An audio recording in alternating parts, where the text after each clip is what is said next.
The bullet missed Amos Hale's head by 3 inches. He didn't know it yet, but buying that dying horse would cost him everything. His peace, his anonymity, maybe his life.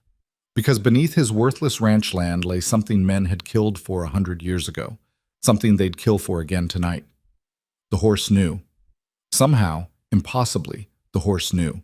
And now, racing across moonlit cliffs with gunfire echoing behind them and a century-old secret clutched against his chest, Amos understood one terrible truth.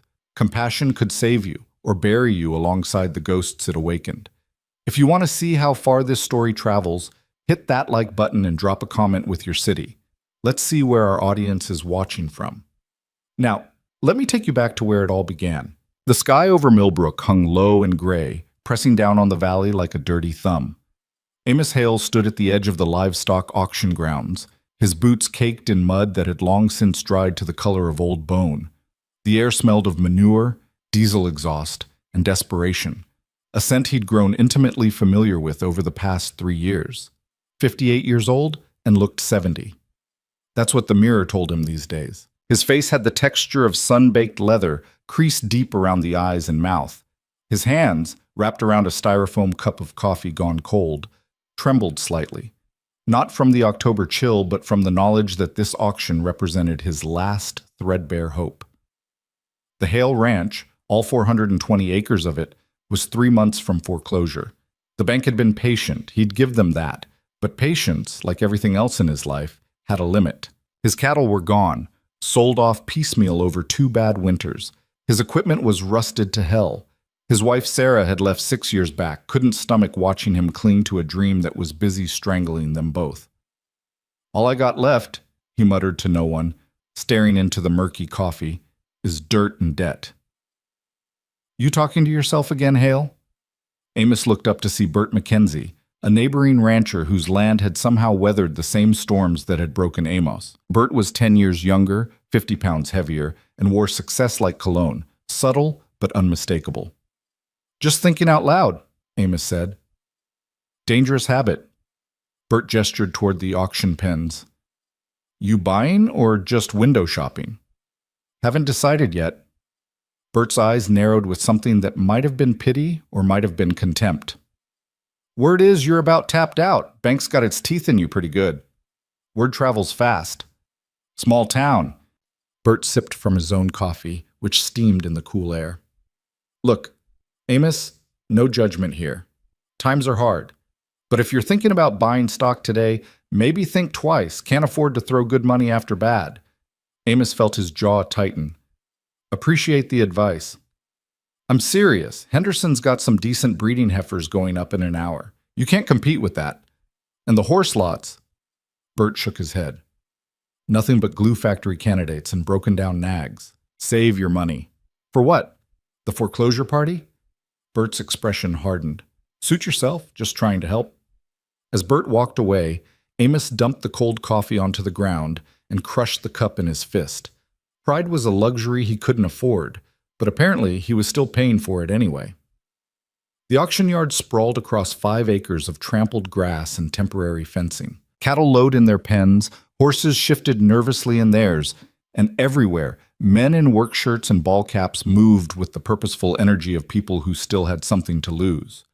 Amos felt like a ghost among them, present, but not quite real. He wandered toward the horse pens without really knowing why. He had no use for a horse, no money for feed, no time for training, no strength left for the kind of work that required a mount. But something pulled him that direction anyway, some nameless gravity he didn't bother to resist. The pens were divided into lots. The good horses, young, sound, well-trained, occupied the front sections, where buyers could easily inspect them. These animals gleamed with health, their coats brushed to a shine, their eyes bright and alert. Men clustered around them, discussing bloodlines and performance records, calculating value with the cold precision of accountants. But Amos kept walking, past the promising stock, past the middle-grade animals with minor flaws, all the way to the back pens. The reject lot. The animals nobody wanted. Here, the horses told different stories. A gray mare with a badly set broken leg that left her with a permanent limp. A gelding so old his spine showed through his dull coat like a mountain range. a paint horse with wild rolling eyes that spoke of abuse and terror. These were the animals bound for slaughterhouses, their flesh destined for dog food cans and European dinner plates. Sad, ain't it? Amos turned to find an older black man leaning against the fence beside him. The stranger wore overalls and a faded denim jacket, his hair white and close-cropped, his eyes the color of weathered pennies. "What's that?" Amos asked. "All these creatures, used up, thrown away. We do that, you know. Use things till they're broke, then toss them aside." The old man nodded toward the pens. "Horses especially. They'll work themselves to death for you if you ask. And this is the thanks they get." Amos studied the man. "You a buyer?" "Nah, just passing through. Used to work horses back in the day. Cavalry, believe it or not. Long time ago." He smiled, showing teeth too straight and white to be original. "Name's Elijah. Elijah Cross." "Amos Hale." They shook hands. Elijah's grip was firm, calloused, the handshake of a man who'd spent his life doing real work. "You looking for something particular, Mr. Hale?" Amos shrugged. "Don't rightly know what I'm looking for. Maybe nothing." Elijah gazed out at the horses. "Well, sometimes nothing finds us anyway." They stood in companionable silence for a moment. Then Elijah pointed to a pen in the far corner, partially obscured by a rusted stock trailer. "That one there. See him?" Amos followed the gesture. In the shadowed pen, nearly hidden from view, stood a single horse, bay in color, reddish-brown coat with a black mane and tail, but so covered in mud and filth that the true shade was barely visible. The animal stood with its head low, ribs showing, one rear leg cocked to rest it. Everything about the horse's posture spoke of exhaustion, of pain, of surrender. "What about him?" Amos asked. "Take a closer look." Something in Elijah's tone made Amos move toward the pen. As he approached, the horse's ear flicked toward him. Just one ear, a tiny acknowledgement of his presence. Amos climbed up onto the lowest fence rail to get a better view. The horse was in terrible shape, severely underweight, coat matted with mud, and what looked like old blood. Cuts and abrasions covered the visible parts of its body.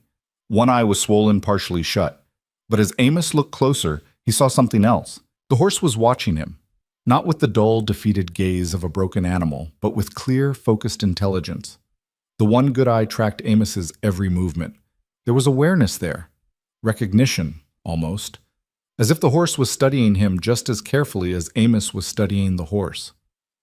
"Jesus," Amos breathed. "What happened to this one?" "Owner died 3 weeks back," said a new voice. "What?" Amos looked down to see one of the auction staff, a kid barely out of his teens with a clipboard. Neighbors found the animals half-starved. Most got rehomed. This one, he shrugged. Too far gone. Auction's just a formality. Slaughter buyers already committed. How old? The kid consulted his clipboard. 12, 13 maybe, gelding, no papers, no name on file. He glanced at the horse with the casual indifference of someone who'd seen too much suffering to still feel it. "Shame, really. Probably was decent once." "Can I go in?" The kid looked surprised. "Why?" "Just want a closer look." "Your funeral." The kid unlatched the gate. Amos stepped into the pen. Immediately he smelled the sourness of infection, the copper tang of blood. The horse didn't move, didn't react to his approach, just kept watching with that one clear eye. Amos moved slowly, hands visible, making soft sounds in his throat, the wordless language that sometimes bridged the gap between species. When he got within arm's reach, the horse's nostril flared, taking in his scent. Still, the animal didn't move away. "Easy, boy," Amos murmured. "Nobody's going to hurt you. Not today." He reached out, slow as sunrise, and placed his palm against the horse's neck. The coat was matted, filthy, but underneath he could feel the warmth of living flesh, the slow throb of a heartbeat that refused to quit. The horse shuddered once beneath his touch, then went still. Amos ran his hand down the animal's shoulder, feeling the bones too close to the surface.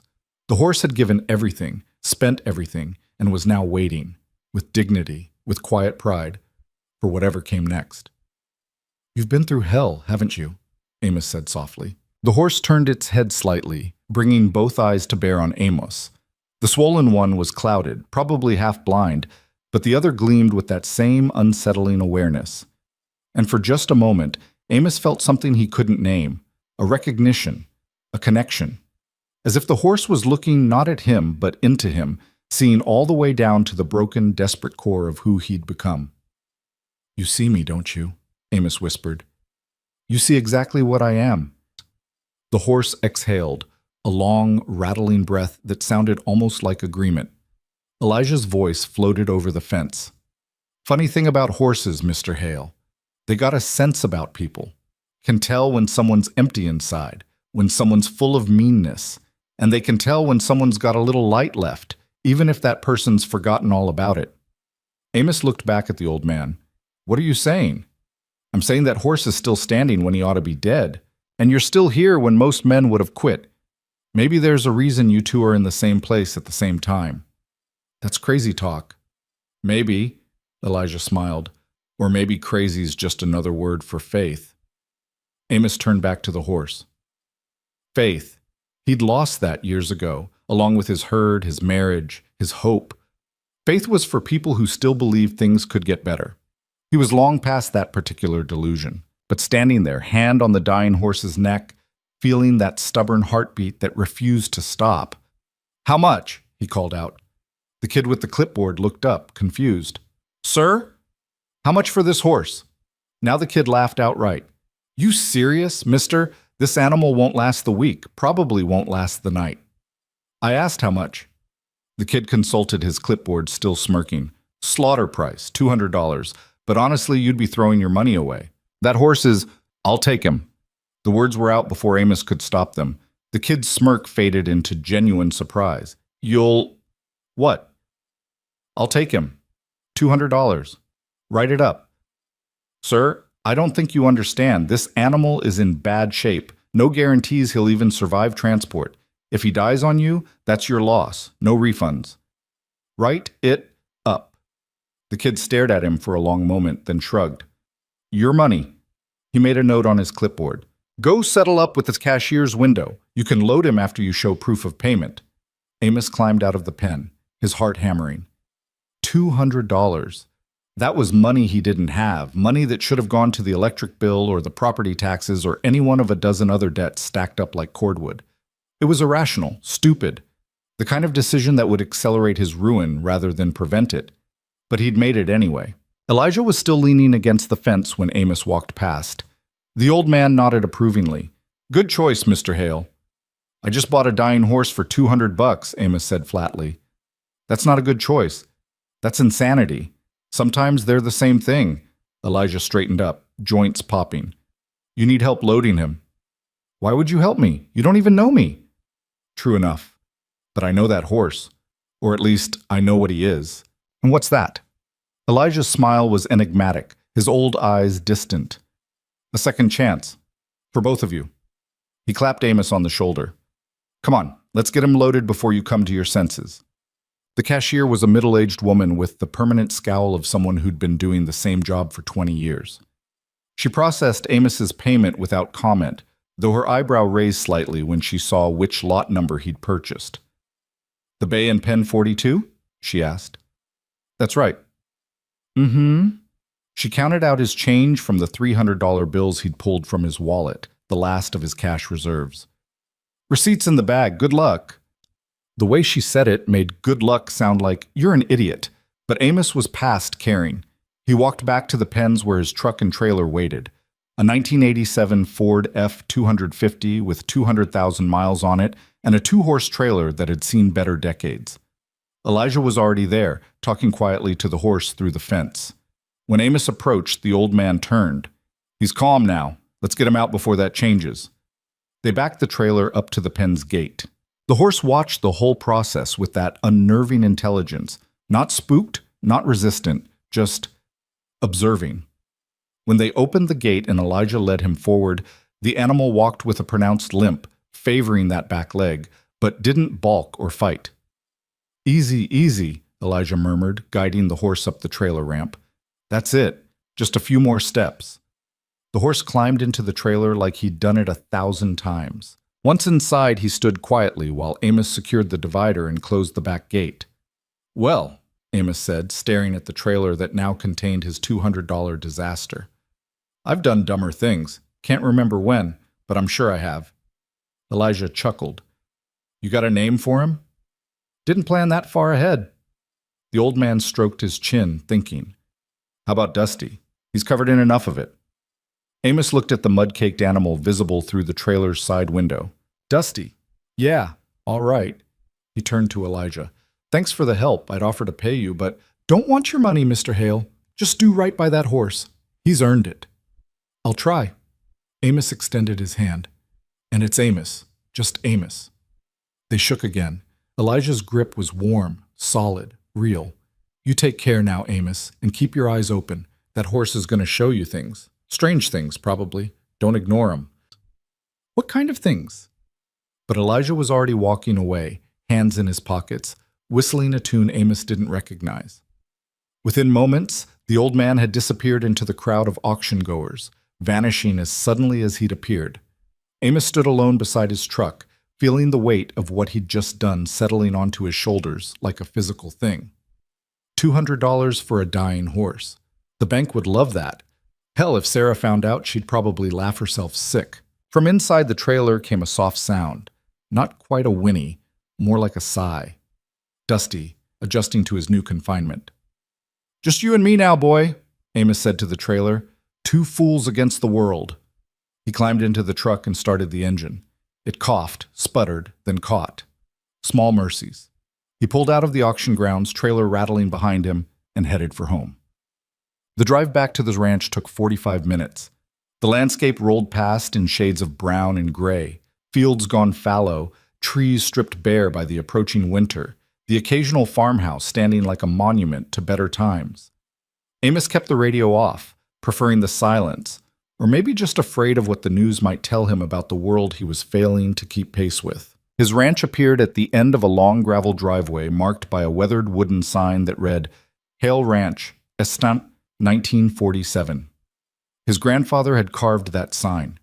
3 generations of Hales had worked this land, and Amos, it seemed, would be the one to lose it.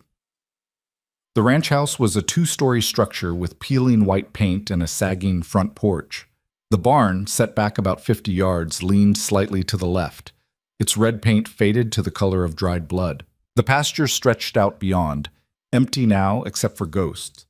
Phantom cattle that sometimes seemed to graze there in Amos's peripheral vision, vanishing when he looked directly.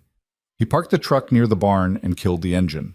For a moment, he just sat there, hands on the wheel, wondering what the hell he was doing, wondering if maybe he'd finally cracked, if the stress and loneliness had finally broken something essential in his brain. But the trailer rocked slightly as Dusty shifted his weight, and the movement pulled Amos back to the present. Real. This was real. He'd bought a horse. Now he had to deal with the consequences. He got out and opened the trailer's back gate. Dusty stood inside, watching him with that same unblinking focus. "All right, boy. Welcome home. Such as it is." He lowered the ramp and untied the divider. Dusty backed out carefully, testing each step, that bad leg clearly paining him. Once on solid ground, the horse stood still, taking in his new surroundings with slow, deliberate sweeps of his head. Amos led him into the barn. The structure was mostly empty, a few stalls still intact, some old tack hanging on the walls, the smell of ancient hay and older memories. He guided Dusty into the largest stall, one that still had decent walls and a door that closed properly. "Give me a minute," Amos said. "Let me get you some water and see what I've got for feed." He found a bucket, filled it from the hose outside, and brought it back. Dusty drank long and deep, draining half the bucket in one go. Amos watched the horse's throat work, watched the water disappear into that wrecked body, and felt something twist in his chest. "You're a survivor, aren't you?" he said quietly. "Don't know how, but you are." For feed, Amos had some old hay bales in the loft, dry and dusty, but still good enough. He broke one open and scattered it in the stall. Dusty sniffed it, then began to eat with careful, measured bites. Not desperate, not frantic, just steady, patient. Amos left him to it and walked back to the house. The sun was setting now, painting the sky in shades of amber and rust. Beautiful, in its way. The land had always been beautiful, even when it was busy killing you. Inside, the house was cold and dark. Amos flipped on lights, started a pot of coffee, and sank into his recliner, the only piece of furniture Sarah hadn't taken with her. The silence pressed in from all sides. He should call someone. Tell them what he'd done. But who? He had no close friends left. His family was scattered or dead. There was no one to call. No one who'd care that Amos Hale had just thrown away $200 on a horse that would probably be dead by morning. The coffee finished brewing. He poured a cup, black, and sat at the kitchen table. Through the window, he could just see the barn, a dark shape against the darkening sky. "What the hell did I do?" he muttered. But deep down, beneath the fear and the doubt, there was something else. Something that felt almost like hope, though he barely recognized it anymore. That horse had looked at him and seen something. Something worth saving, maybe. Or at least something familiar. Another broken thing refusing to lay down and die. Amos drank his coffee and watched the night swallow the ranch. Tomorrow, he'd have to figure out how to care for Dusty, how to treat those wounds, how to nurse an animal back from the edge when he could barely keep himself going. Tomorrow, he'd have to face all the ways this decision was going to make his life harder. But tonight, for the first time in longer than he could remember, Amos Hale didn't feel completely alone. But he woke at dawn to the sound of something crashing in the barn. Amos bolted upright, heart hammering. For a moment, he couldn't place the sound. His brain, still foggy with sleep, offered up wild explanations. Thieves, vandals, Sarah coming back to take the last of what was his. Then he remembered. Dusty. He threw on yesterday's clothes and ran outside, boots unlaced, jacket flapping. The barn door stood open. He distinctly remembered closing it last night, and from inside came more sounds. Not distress exactly, but movement. Purposeful movement. Amos entered the barn and stopped dead. Dusty stood in the center of the main floor, outside his stall. The stall door hung open on its hinges, and scattered around the horse's feet were things, objects, debris. No, not debris.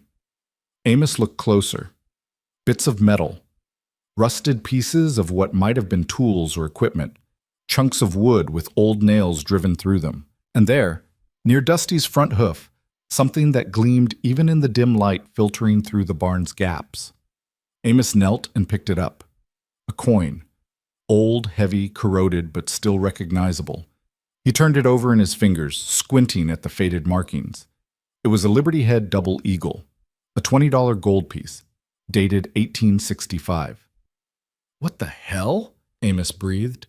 He looked up at Dusty. The horse was watching him with that same intense focus, ears forward, not nervous or spooked despite being out of his stall.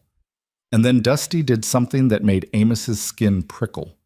The horse pawed at the ground, not randomly, not anxiously, deliberately, 3 times in the exact same spot, about 5 feet to Amos's left. Amos stood slowly, the coin clutched in his fist.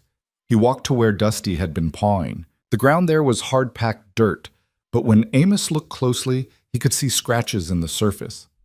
Fresh scratches. He went to the wall and grabbed an old shovel, came back, started digging. The shovel bit into the earth with a sound like tearing cloth. Amos worked quickly, throwing dirt aside, digging down 6 inches, then a foot, then the shovel hit something solid with a dull clank. Amos dropped to his knees and scraped away the remaining dirt with his hands. Underneath was a metal box, about the size of a shoebox, so rusted that it crumbled at his touch. He pulled it free from the earth and pried open the corroded lid. Inside, wrapped in rotted cloth, were more coins, dozens of them, all gold, all dated between 1863 and 1867. And beneath the coins, a piece of paper, brittle with age but still intact. Amos unfolded it with shaking hands. It was a letter. The handwriting was spidery, faded but still legible. It read, "To whoever finds this, by the time you read these words, I will be long dead. My name is Captain James Thornton, and I write this in the summer of 1868, knowing that I will not live to see another spring. What you have found is not treasure, though it has the weight of gold. It is evidence, proof of a crime so great, so terrible, that men will kill to keep it hidden. They killed my men. They killed the Cheyenne we were sent to protect. and they will kill you too if you do not act swiftly. The gold you hold is stolen. Stolen from the federal payroll meant for the cavalry units at Fort Benson. But that theft, grave as it is, pales beside the true crime. Buried deeper on this land, in a place marked by the 3 pines that grow from a single root, lies the evidence of a massacre. We were ordered to protect a peaceful Cheyenne camp during their winter hunt, but we were betrayed by our own command. Major Garrett Sullivan, in league with territorial officials and mining interests, wanted that land, wanted it cleared of natives so the gold beneath could be claimed. They told us we were being reassigned. They split our unit, sent us in different directions, and then they struck. They murdered the Cheyenne, men, women, children, and made it look like a raid by a rival tribe. When my men and I discovered the truth, Sullivan had us hunted down. I am the last. I have buried the evidence where it will wait, perhaps forever, perhaps until someone with the courage to use it comes along. The land remembers. The earth holds its secrets until the time comes to release them. If you have found this, then perhaps that time is now. Trust no one in positions of power. Bring this to the territorial governor's office, if such still exists, or to federal authorities. But be wary. Sullivan had allies in high places. Some may still live. Some may still protect his legacy. Do what is right. Do what I could not. Captain James Thornton, 7th Cavalry, June 14th, 1868. Amos read the letter 3 times. His hands had gone numb. His mind reeled, trying to process what he was holding. A historical document, evidence of a cover-up, a massacre, a conspiracy stretching back over 150 years. And it had been buried here, on his land, all this time, waiting. He looked up at Dusty. The horse was still watching him, still standing in that same calm, purposeful way. "You knew," Amos whispered. "Somehow, you knew this was here." Dusty exhaled through his nostrils, a sound that might have been agreement or might have been coincidence, but in that moment, Amos wasn't sure the distinction mattered anymore. He stood on shaking legs, the letter in one hand, the box of coins in the other.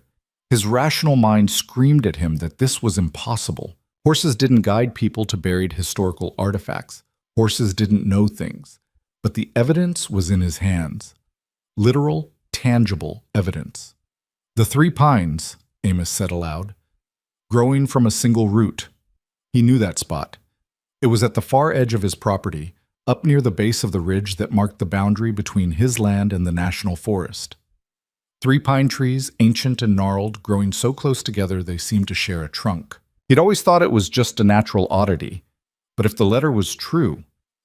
Amos looked at Dusty again. The horse had turned his head now, facing west, toward the ridge, toward the 3 pines. "You want me to go there?" Amos said. It wasn't a question. Dusty didn't move, didn't react, but Amos felt it anyway, a pull, a certainty, as if the land itself was calling to him through the animal standing before him. He carefully folded the letter and put it back in the box with the coins. His mind was racing now, cataloging possibilities and dangers.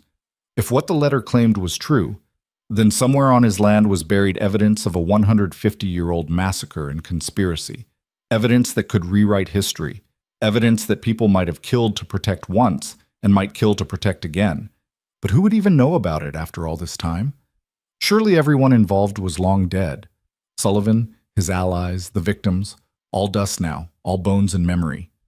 Unless some families had passed down the secret, unless some institutions still had records, unless the wrong revelation could still damage the right people, even a century and a half later. Amos felt a chill that had nothing to do with the morning air. He carried the box back to the house, his legs feeling disconnected from his body. Inside, he placed it on the kitchen table and stared at it like it might explode. "This is insane," he said to the empty room. "This is absolutely insane." But even as he said it, he was pulling out his laptop, an ancient Dell that took 5 minutes to boot up, and starting to search. He typed in Captain James Thornton, 7th Cavalry, 1868, and waited. The results were sparse. A few genealogy sites, a mention in a book about post-Civil War cavalry units. But there, on the 3rd page of results, was something that made his breath catch. An archived newspaper article from the Denver Chronicle, dated September 1868. Cavalry captain missing. Foul play suspected. Captain James Thornton of the 7th Cavalry has been declared missing following his failure to report to Fort Benson after a routine patrol. Thornton's horse was found near the Missouri River, saddled but riderless. Authorities suspect desertion, though Thornton's spotless record makes this seem unlikely. Major Garrett Sullivan has organized search parties. The article went on, but Amos had stopped reading. He sat back, his mind reeling.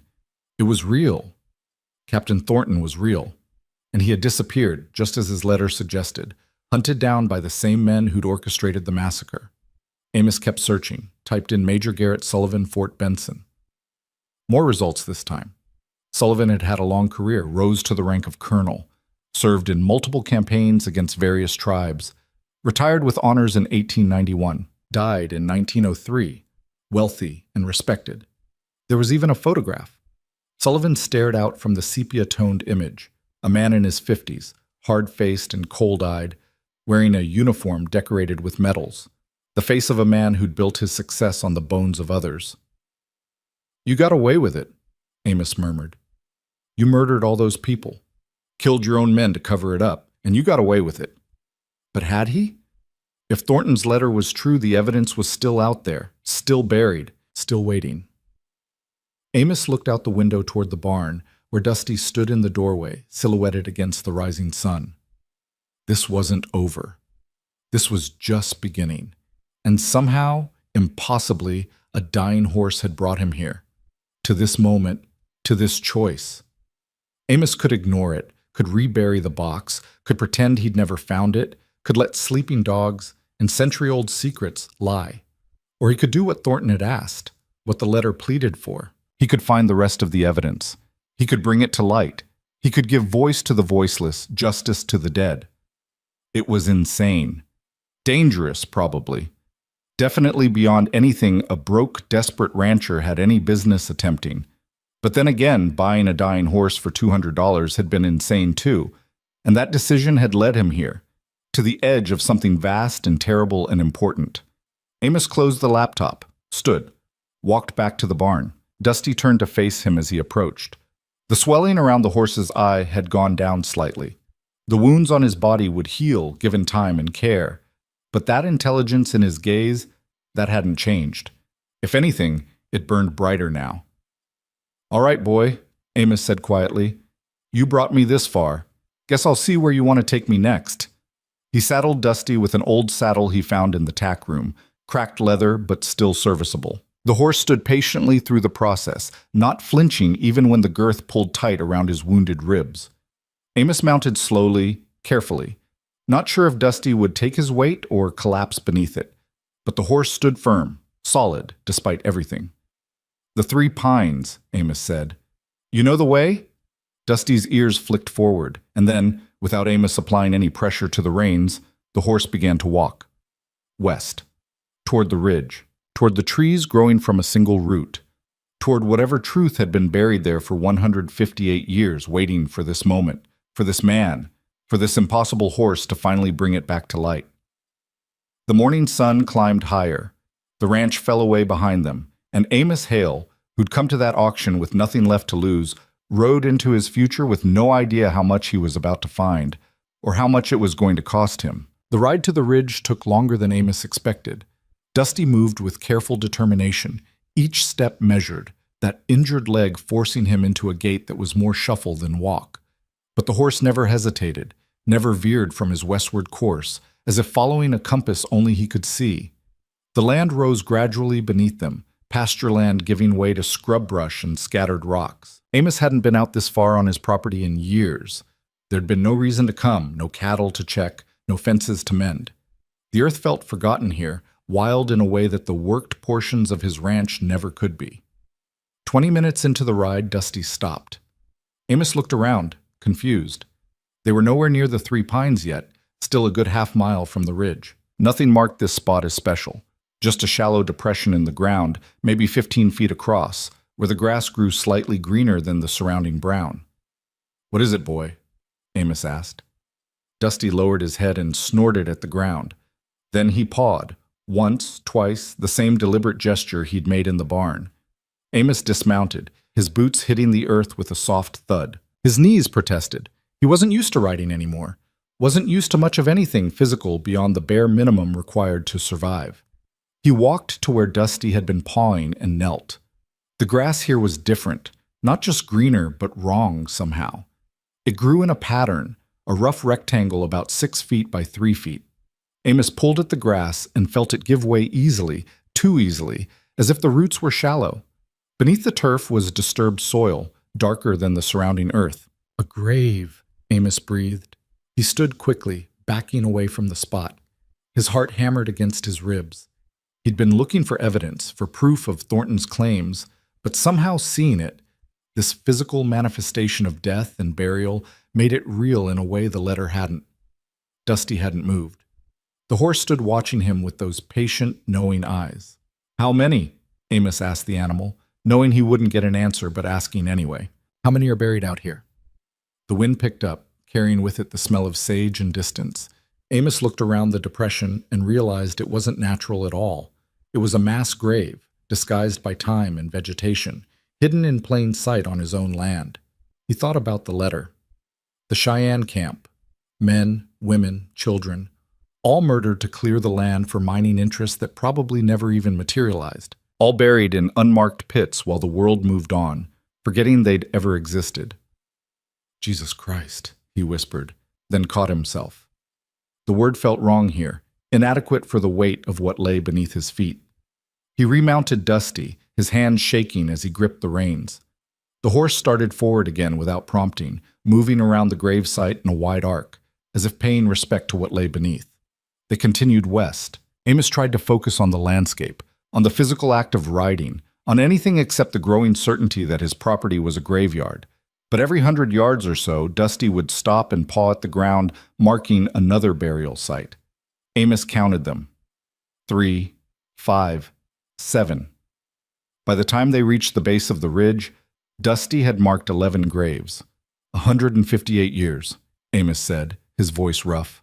They've been out here for 158 years, and nobody knew, nobody looked. But that wasn't quite true, was it? Thornton had known, had tried to preserve the evidence, and now Dusty knew, or was being guided by something that knew. The land itself, maybe, the weight of all that death demanding to be acknowledged. The 3 pines loomed ahead, ancient and twisted, their trunks fused at the base into a single gnarled mass before splitting upward into individual crowns. Amos had always thought they were just old, but looking at them now with different eyes, he wondered if they'd been planted deliberately. A marker, a monument to something that needed remembering. Dusty stopped at the base of the trees. Amos dismounted and stood looking up at the pines, their branches swaying in the wind, creaking like old bones. "All right, Captain Thornton," Amos said to the air. "I'm here. Now what?" Dusty moved past him and began pawing at a spot between 2 of the trees, where the roots broke through the surface like arthritic fingers. The ground there was rocky, harder than the sites they'd passed. Whatever was buried here had been meant to last, to resist the erosion of time and weather. Amos had brought a small camping shovel from the barn, strapped to his saddle. He retrieved it now and began to dig. The work was slow, the ground reluctant to give up its secrets. He had to pry away rocks, cut through roots, work around the natural obstacles that had kept this spot undisturbed for over a century. An hour passed, then 2. The sun climbed higher, beating down on his back. Sweat soaked his shirt, his hands blistered, but he kept digging, driven by something he couldn't name. Obsession, maybe, or duty, or just the simple need to finish what he'd started. 3 feet down, his shovel hit metal. The sound rang out clear and true, so different from the dull thuds of earth and rock. Amos's breath caught. He dropped to his knees and scraped away the remaining dirt with his hands, uncovering a metal strongbox about the size of a briefcase. Unlike the smaller box in the barn, this one had been built to last. Heavy-gauge steel, sealed with a combination lock that had long since rusted shut. Amos tried to lift it and nearly threw out his back. The thing weighed at least 60 pounds, maybe more. He managed to drag it out of the hole and set it on the ground beside the pit. The lock was beyond salvaging. He used a rock to smash it off, feeling like a vandal and an archaeologist all at once. The latch gave way with a screech of protesting metal. He opened the lid. Inside, wrapped in oilcloth that had mostly survived the years, were papers. Dozens of them. Letters, reports, maps, all written in the same spidery handwriting as the letter he'd found in the barn. And beneath the papers, at the bottom of the box, were bones. Small bones. Delicate. A tiny skull, no bigger than Amos's fist. He sat back hard, his vision swimming. A child. Thornton had buried the bones of a child here, wrapped them in evidence, and entombed them together as testimony to what had been done. Amos forced himself to breathe, to push past the horror and look at the documents. The top sheet was a map, hand-drawn, showing the layout of a camp. Teepees marked with X's, numbers beside each one. At the bottom, in careful script, final count, 73 souls. Ages 6 months to 67 years. Cheyenne Band under Chief White Bear. Massacred November 12, 1867, by forces under Major G. Sullivan. Below that were more papers. Witness statements, written by Thornton himself, documenting what he and his men had found when they arrived at the camp 3 days after the massacre. The descriptions were clinical, detached, as if emotion would have made the writing impossible. Bodies mutilated, teepees burned, personal belongings looted. The systematic erasure of an entire community. There were letters, too, correspondence between Sullivan and various civilian authorities. These were harder to read. The ink had faded badly, but Amos could make out enough. Talk of land grants, mining rights, the Indian problem, and its solution. The language was coded, euphemistic, but the meaning was clear. This hadn't been a rogue military action. It had been planned, sanctioned, profited from. At the bottom of the stack was Thornton's final letter, dated June 13, 1868, one day before the letter Amos had found in the barn. To whoever finds this cash, I am dying, shot 3 days ago by men sent to silence me. I have perhaps a week, perhaps less. I have used what strength remains to compile this evidence and bury it where it might survive. I do not know if justice exists in this world. I have seen too much to believe in it blindly, but I know that truth exists and that it has weight, and that weight eventually shifts the balance of things. What I have documented here is not just a crime, but a pattern. Sullivan was not alone. This massacre was not isolated. There are others buried in unmarked graves across this territory, all committed in the name of progress and profit. I have included everything I could gather. Maps of the burial sites, names of the victims, when I could learn them. Correspondence proving the conspiracy. The bones of a child named Spotted Fawn, daughter of Chief White Bear, whom I buried with my own hands. Use this evidence wisely. Bring it to those who can act on it, but trust no one until you have corroboration. Sullivan's reach is long, and his allies are powerful. I die knowing I failed to protect those I was sworn to defend. Perhaps you, whoever you are, can succeed where I failed. The land remembers. Listen to it. Captain J. Thornton. Amos read the letter 3 times, each word cutting deeper than the last. Then he carefully rewrapped the documents in their oilcloth, placed them back in the box, and closed the lid. He stood on shaking legs and looked around. The ridge stretched away to the north and south, covered in scrub and stone. How much of it was grave sites? How many bodies lay beneath the surface, unmourned and unmarked? The land remembers, he quoted softly. Listen to it. He'd been listening, or rather, Dusty had been listening for him, translating whatever the land was trying to say into actions Amos could understand. The horse stood nearby, grazing on the sparse grass, looking for all the world like a normal animal doing normal things, but when Amos approached, Dusty lifted his head and fixed him with that knowing stare. "What are you?" Amos asked. "What are you really?" Dusty didn't answer, just breathed, just existed, just looked at him with eyes that had seen too much and understood too well. Amos loaded the strongbox onto Dusty's back, lashing it to the saddle with rope. The horse took the extra weight without complaint. They started back toward the ranch, moving slowly, the box's contents heavier than any physical burden. The ride back was quiet. Amos's mind spun with implications and impossibilities. He had evidence now. Real, documentary evidence of a historical atrocity. The kind of thing that could rewrite textbooks, reshape understanding of the period, bring justice to the long dead. But it also made him a target. The thought came unbidden but wouldn't leave. Thornton had said Sullivan's allies were powerful, That had been in 1868. But families persisted, institutions persisted. Money, once earned from blood and land theft, didn't just disappear. It compounded, grew, became foundations and trusts and political influence. Who would want this evidence suppressed now in the present day? Descendants of Sullivan, maybe, protecting their ancestors' reputation. Mining companies whose land claims traced back to those original grants. Historical societies that had built narratives around Sullivan's heroism and wouldn't want them disrupted. Or maybe no one. Maybe Amos was being paranoid. Maybe after a century and a half, the truth was just the truth, and people would welcome it. But Thornton's warning echoed in his mind. Trust no one until you have corroboration. They were halfway back to the ranch when Amos saw the truck. It was parked on the dirt road that ran along the southern edge of his property, a black SUV with tinted windows. Just sitting there, engine idling, facing his ranch house. Amos reined Dusty to a stop, his heart rate kicking up. Could be nothing. Could be someone lost, checking their GPS. Could be 100 innocent things. But it could also be someone who'd been watching him, who'd seen him ride out, seen him come back with something heavy strapped to his saddle. Easy, boy, Amos murmured, though he wasn't sure if he was talking to Dusty or himself. The SUV's driver's door opened. A man stepped out, tall, mid-40s, wearing dark jeans and a leather jacket.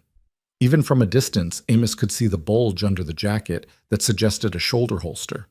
The man raised a hand in greeting, then started walking toward them across the open ground.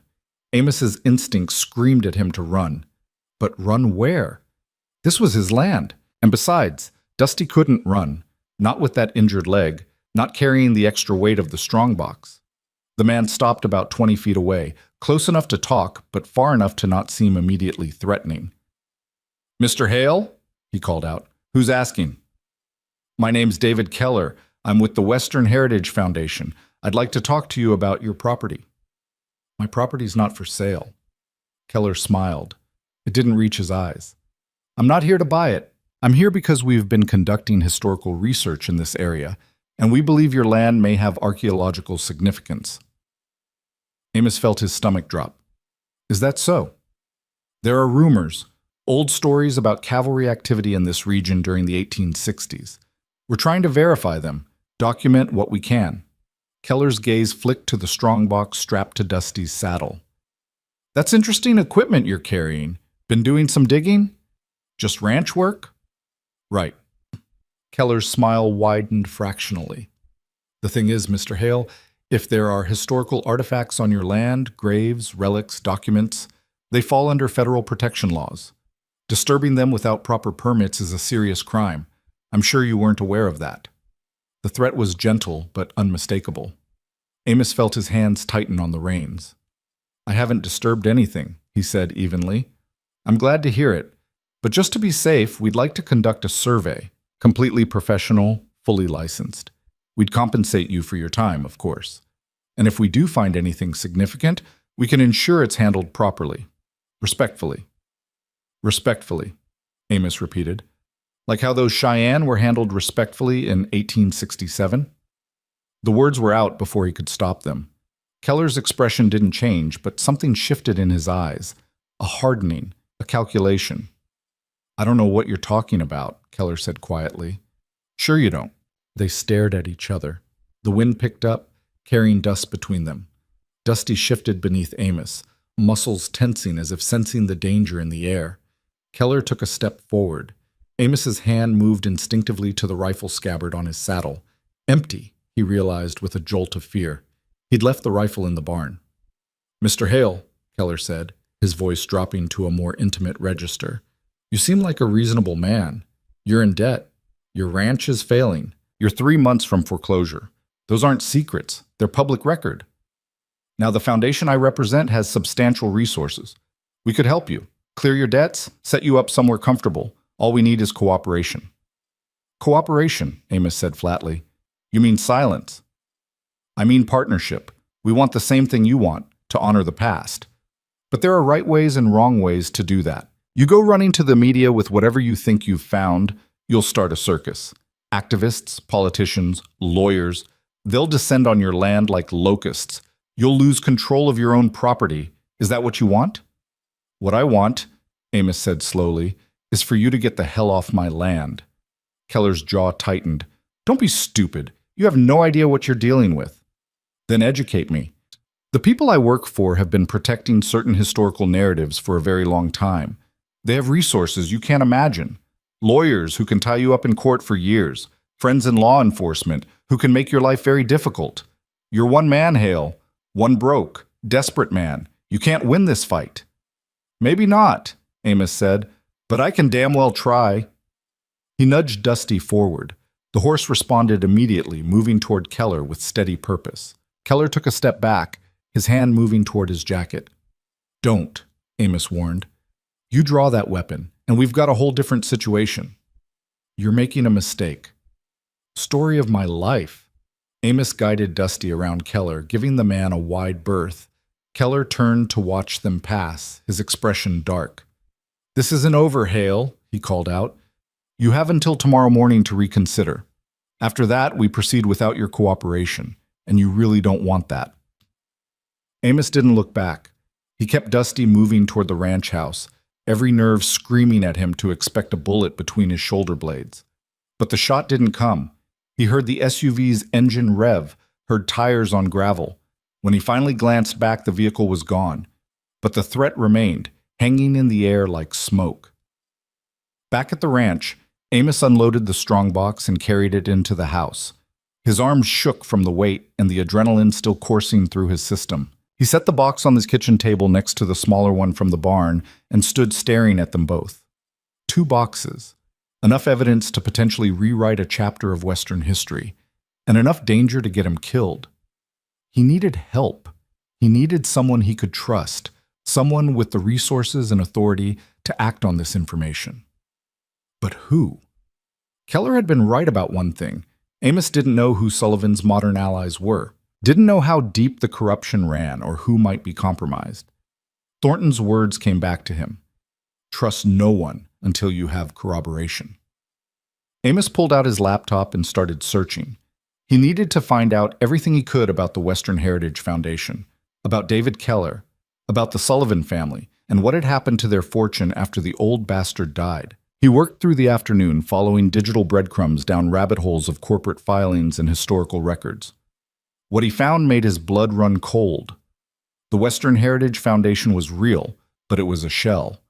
Its board of directors consisted of lawyers and corporate officers with ties to half a dozen major companies, mining firms, land development corporations, political action committees. Following the money backward, he found connections to the Sullivan Family Trust, established in 1891 with wealth derived from territorial investments and land holdings. Sullivan's descendants were still around, still wealthy, still influential, and apparently still very interested in making sure their ancestors' crimes stayed buried. Amos sat back, rubbing his eyes. The sun was setting outside, painting the kitchen in shades of amber. He'd been so focused on the research that he'd forgotten about Dusty. He went out to the barn and found the horse in his stall, standing quietly. The swelling around Dusty's eye was almost completely gone now. The wounds on his body were healing faster than they should have been, faster than was natural, if Amos was being honest. You're not just a horse, are you? Amos said quietly. I don't know what you are, but you're more than that. Dusty turned to look at him, and for just a moment Amos could have sworn he saw something ancient and knowing in those dark eyes, something that had witnessed too much and carried too many memories to be contained in one animal's lifetime. Thornton sent you, didn't he? Somehow, across all those years, he sent you to find someone who'd listen, someone who'd act. The horse made a soft sound, halfway between a whinny and a sigh. Amos fed him, checked his water, made sure he was comfortable for the night. Then he went back to the house and made a decision. He couldn't go to local authorities, they might be compromised. Couldn't go to state officials, same problem. But there had to be someone. Some entity or institution that would take this seriously, that had the independence and authority to investigate. He thought about federal agencies. The FBI had an art crime division. Did they handle historical atrocities? The National Archives might be interested in the documents. Or maybe an independent historian, someone with credentials and access to media platforms. As he pondered his options, his phone rang. The screen showed an unknown number. Amos stared at it for a long moment, then answered. "Mr. Hale." It was Keller's voice, smooth and cold. "I trust you've had time to think about our conversation." "I've thought about it." Answers still no. "That's unfortunate. I want you to understand something, Amos. May I call you Amos? The people I represent don't make idle threats. If you insist on being difficult, there will be consequences. Legal consequences first. We'll file injunctions, have your property declared a restricted archaeological site. You won't be able to sell it, develop it, or even live on it without permits you'll never get. And if that doesn't persuade you—" He let the sentence hang. "If that doesn't persuade me, what?" Amos asked, his voice harder than he felt. "Then accidents happen. Barns catch fire. Old men fall downstairs. Horses break legs and have to be put down." There was no emotion in Keller's voice, just flat statement of fact. "We'd prefer to resolve this amicably, but we will resolve it." The line went dead. Amos stood in his kitchen, phone still pressed to his ear, and felt something snap inside him. It was rage, pure and clean, burning away the fear. These people, these descendants of murderers and thieves, thought they could threaten him into silence, thought they could erase history a second time. They were wrong. He grabbed his laptop and started typing, composing an email. Not to one recipient, but to dozens, every major newspaper, every television network, every independent journalist and blogger he could find email addresses for. He wrote quickly, fingers flying over the keys, pouring out the whole story. The auction, Dusty, the graves, the documents, Keller's threats, everything. At the bottom, he wrote, "I'm attaching scans of some of the documents I found. Consider this my insurance policy. If something happens to me, you'll know why, and you'll know who's responsible." He spent the next 2 hours scanning documents from both boxes, uploading them to the email. Then, hand hovering over the send button, he hesitated. Once he sent this, there was no taking it back. The story would be out there. And whether it went viral or got buried, he'd have made himself a target, made Dusty a target, made everything he had left in this world a target. But what was the alternative? Let Thornton's sacrifice mean nothing? Let those 73 souls stay forgotten and unmourned? Let the truth stay buried because it was inconvenient for the powerful? Amos thought about the man he'd been a week ago, broken, hopeless, ready to let the world grind him down to nothing. And he thought about the man he might become if he sent this email. Brave, maybe. Foolish, certainly, but no longer invisible, no longer silent. He clicked send. The email whooshed away into the digital ether. Amos closed the laptop and sat in the gathering darkness, waiting for whatever came next. Outside, Dusty nickered softly, a sound of comfort or warning, or simple acknowledgement that the die had been cast. The land remembered. And now, finally, the world would remember too. Amos hadn't slept. He'd spent the night in his recliner, rifle across his lap, watching the windows for headlights that never came. Every sound made his heart jump. The settling of the old house, the wind rattling the gutters, Dusty moving in the barn. But no black SUV appeared. No men with guns stormed his property. Just silence, and waiting, and the awful certainty that he'd crossed a line from which there was no return. His laptop chimed. An email notification. Amos grabbed the computer, nearly dropping it in his haste. The message was from a journalist named Rebecca Chen at the Denver Post. The subject line read, "Historical evidence, need to verify." He opened it with shaking hands. "Mr. Hale, I received your email and have reviewed the attached documents. If these are authentic, and I want to be clear that I need to verify that before proceeding, this could be one of the most significant historical discoveries in decades. I'm driving to Millbrook now. I should arrive by 8 a.m. Please do not speak to anyone else about this until we talk. And please, for your own safety, do not leave your property. I'll explain when I arrive. Rebecca Chen." Amos read it 3 times, searching for hidden meanings, for signs that this was a trap. But the message seemed genuine. Urgent, yes, but genuinely interested in the truth rather than suppressing it. He typed back, "I'll be here." More emails arrived as dawn broke. Not all were supportive. One from a law firm threatened legal action for defamation. Another, anonymous, told him in graphic detail what would happen if he didn't shut his mouth and destroy the evidence. But there were others, historians wanting to examine the documents, activists demanding justice, even a documentary filmmaker asking for exclusive rights to the story. The world was waking up to what he'd done. and it was reacting. At 6 a.m., Amos went out to check on Dusty.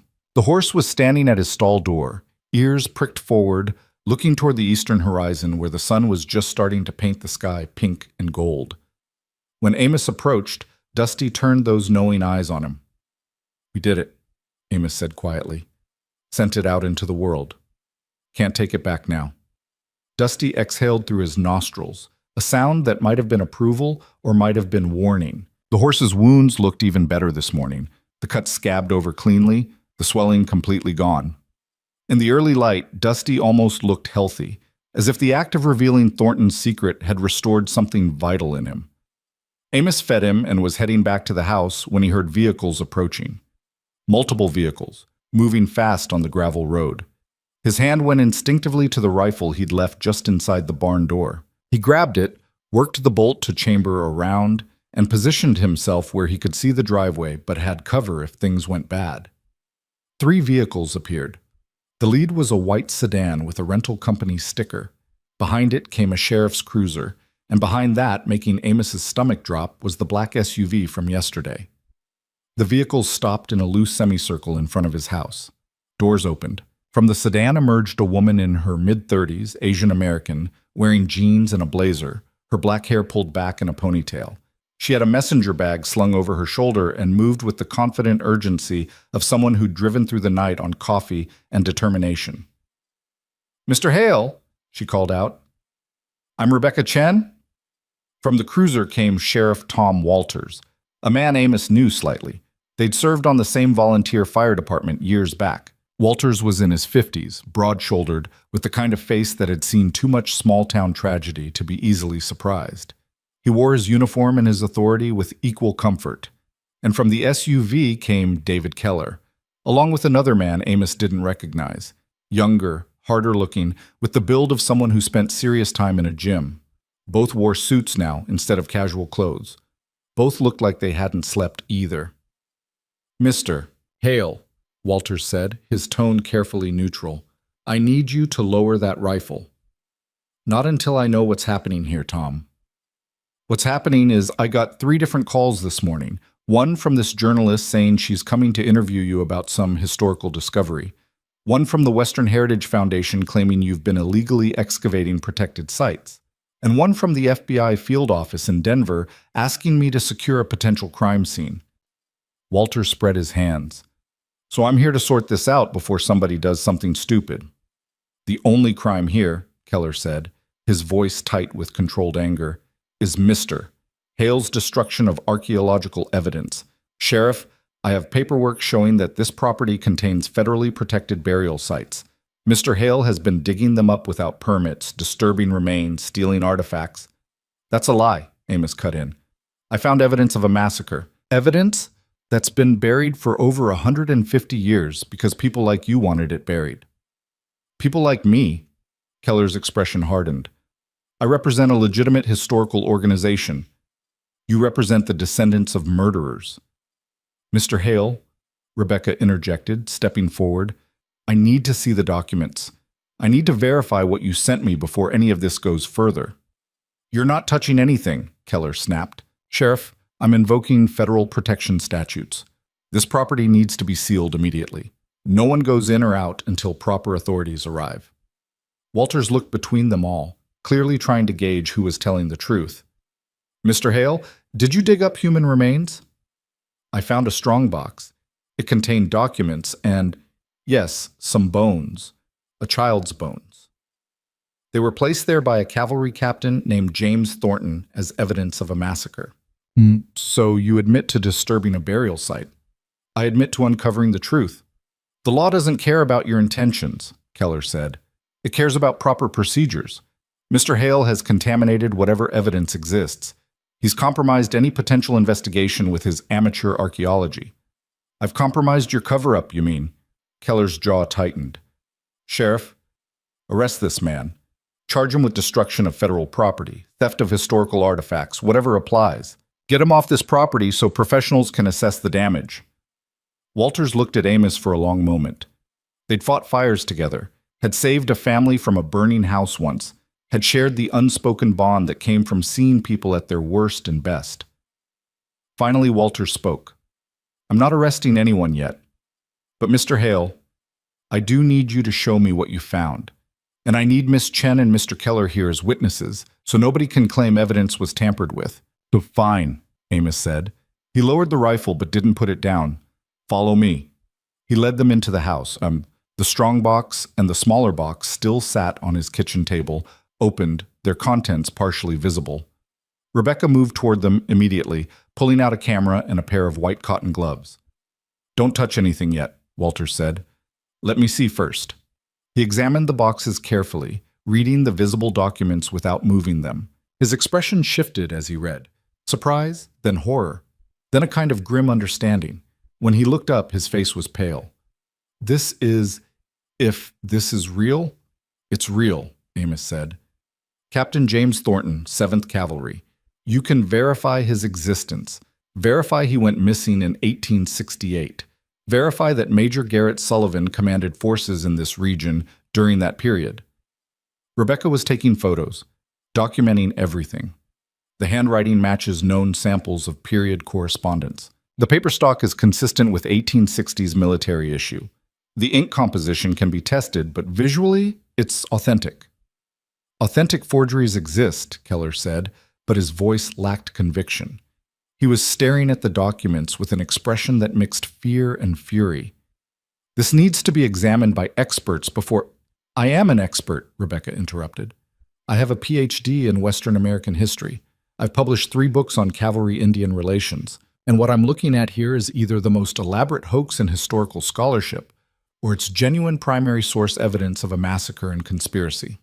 She looked at Keller. Which would explain why you're so desperate to suppress it. I'm not suppressing anything.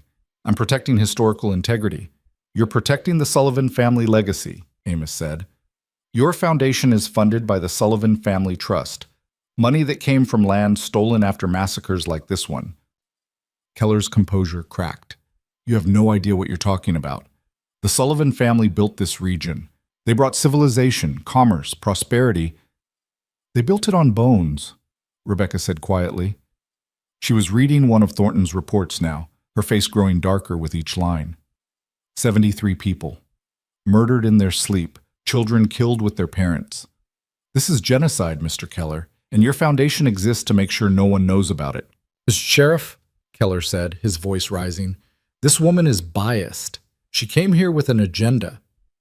I came here because a man sent me evidence of a historical atrocity, Rebecca shot back. An atrocity you're trying to bury for the second time. Enough, Walters said. He pulled out his phone. I'm calling the FBI field office. This is beyond my jurisdiction. He looked at Keller. And yours. Everyone stays right here until federal agents arrive. You're making a mistake, Keller said. The people I represent have significant influence. Then they can use it to hire good lawyers. But right now, you're staying put. Keller's face went rigid. He exchanged a look with his companion, some unspoken communication passing between them. Then he nodded slowly. Fine. We'll wait for federal authorities, but I'm calling my own legal team. He stepped outside, phone already to his ear. The younger man followed. Through the window, Amos could see them standing by the SUV, engaged in what looked like a heated conversation. Rebecca moved closer to Amos, lowering her voice. You need to understand what you've done. This isn't just a historical footnote. The Sullivan family is connected to major corporate interests across 3 states: mining, real estate, energy. If this evidence proves their wealth originated from war crimes and land theft, it could invalidate property claims worth billions. Good, Amos said. No, not good. Dangerous. They'll fight this with everything they have: lawyers, lobbyists, media campaigns. They'll destroy your credibility, dig up every mistake you've ever made, paint you as a fraud or a lunatic. She met his eyes. Are you ready for that? I didn't ask to be ready. I just asked to do the right thing. She studied him for a moment, then smiled faintly. Captain Thornton chose well. I didn't choose anything. The horse chose. The what? Before Amos could answer, gunfire erupted outside. The first shot shattered the kitchen window, spraying glass across the room. Amos hit the floor, pulling Rebecca down with him. Walters drew his service weapon and dropped behind the counter. "Stay down!" the sheriff yelled. More shots. Amos could hear them impacting the house's exterior, the distinctive crack of high-powered rifles. He crawled to where he'd left his rifle and grabbed it, his heart hammering against his ribs. "What the hell is happening?" Rebecca gasped. "Keller's making his move," Amos said. He risked a glance out the window and saw the younger man from the SUV crouched behind the vehicle, firing toward the house with a black tactical rifle. Keller was on his phone, screaming into it. Walters was already on his radio. "Dispatch, this is Sheriff Walters. Officer under fire at the Hale Ranch. Repeat, shots fired. Need immediate backup." A bullet took out the radio in his hand, the device exploding in a shower of plastic and electronics. Walters swore and ducked lower.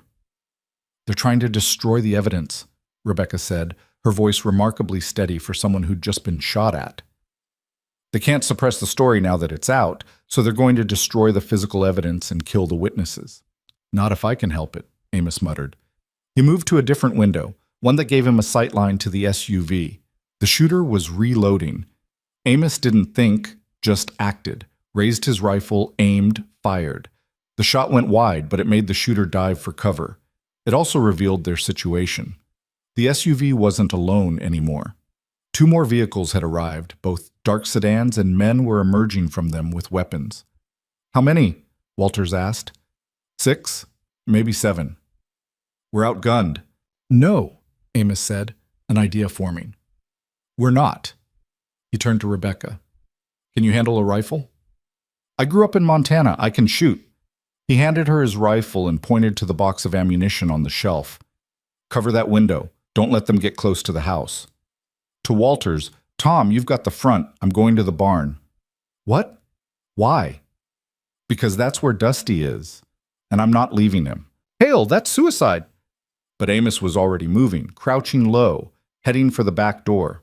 Behind him, Rebecca started firing, methodical and precise, each shot keeping the attackers at bay.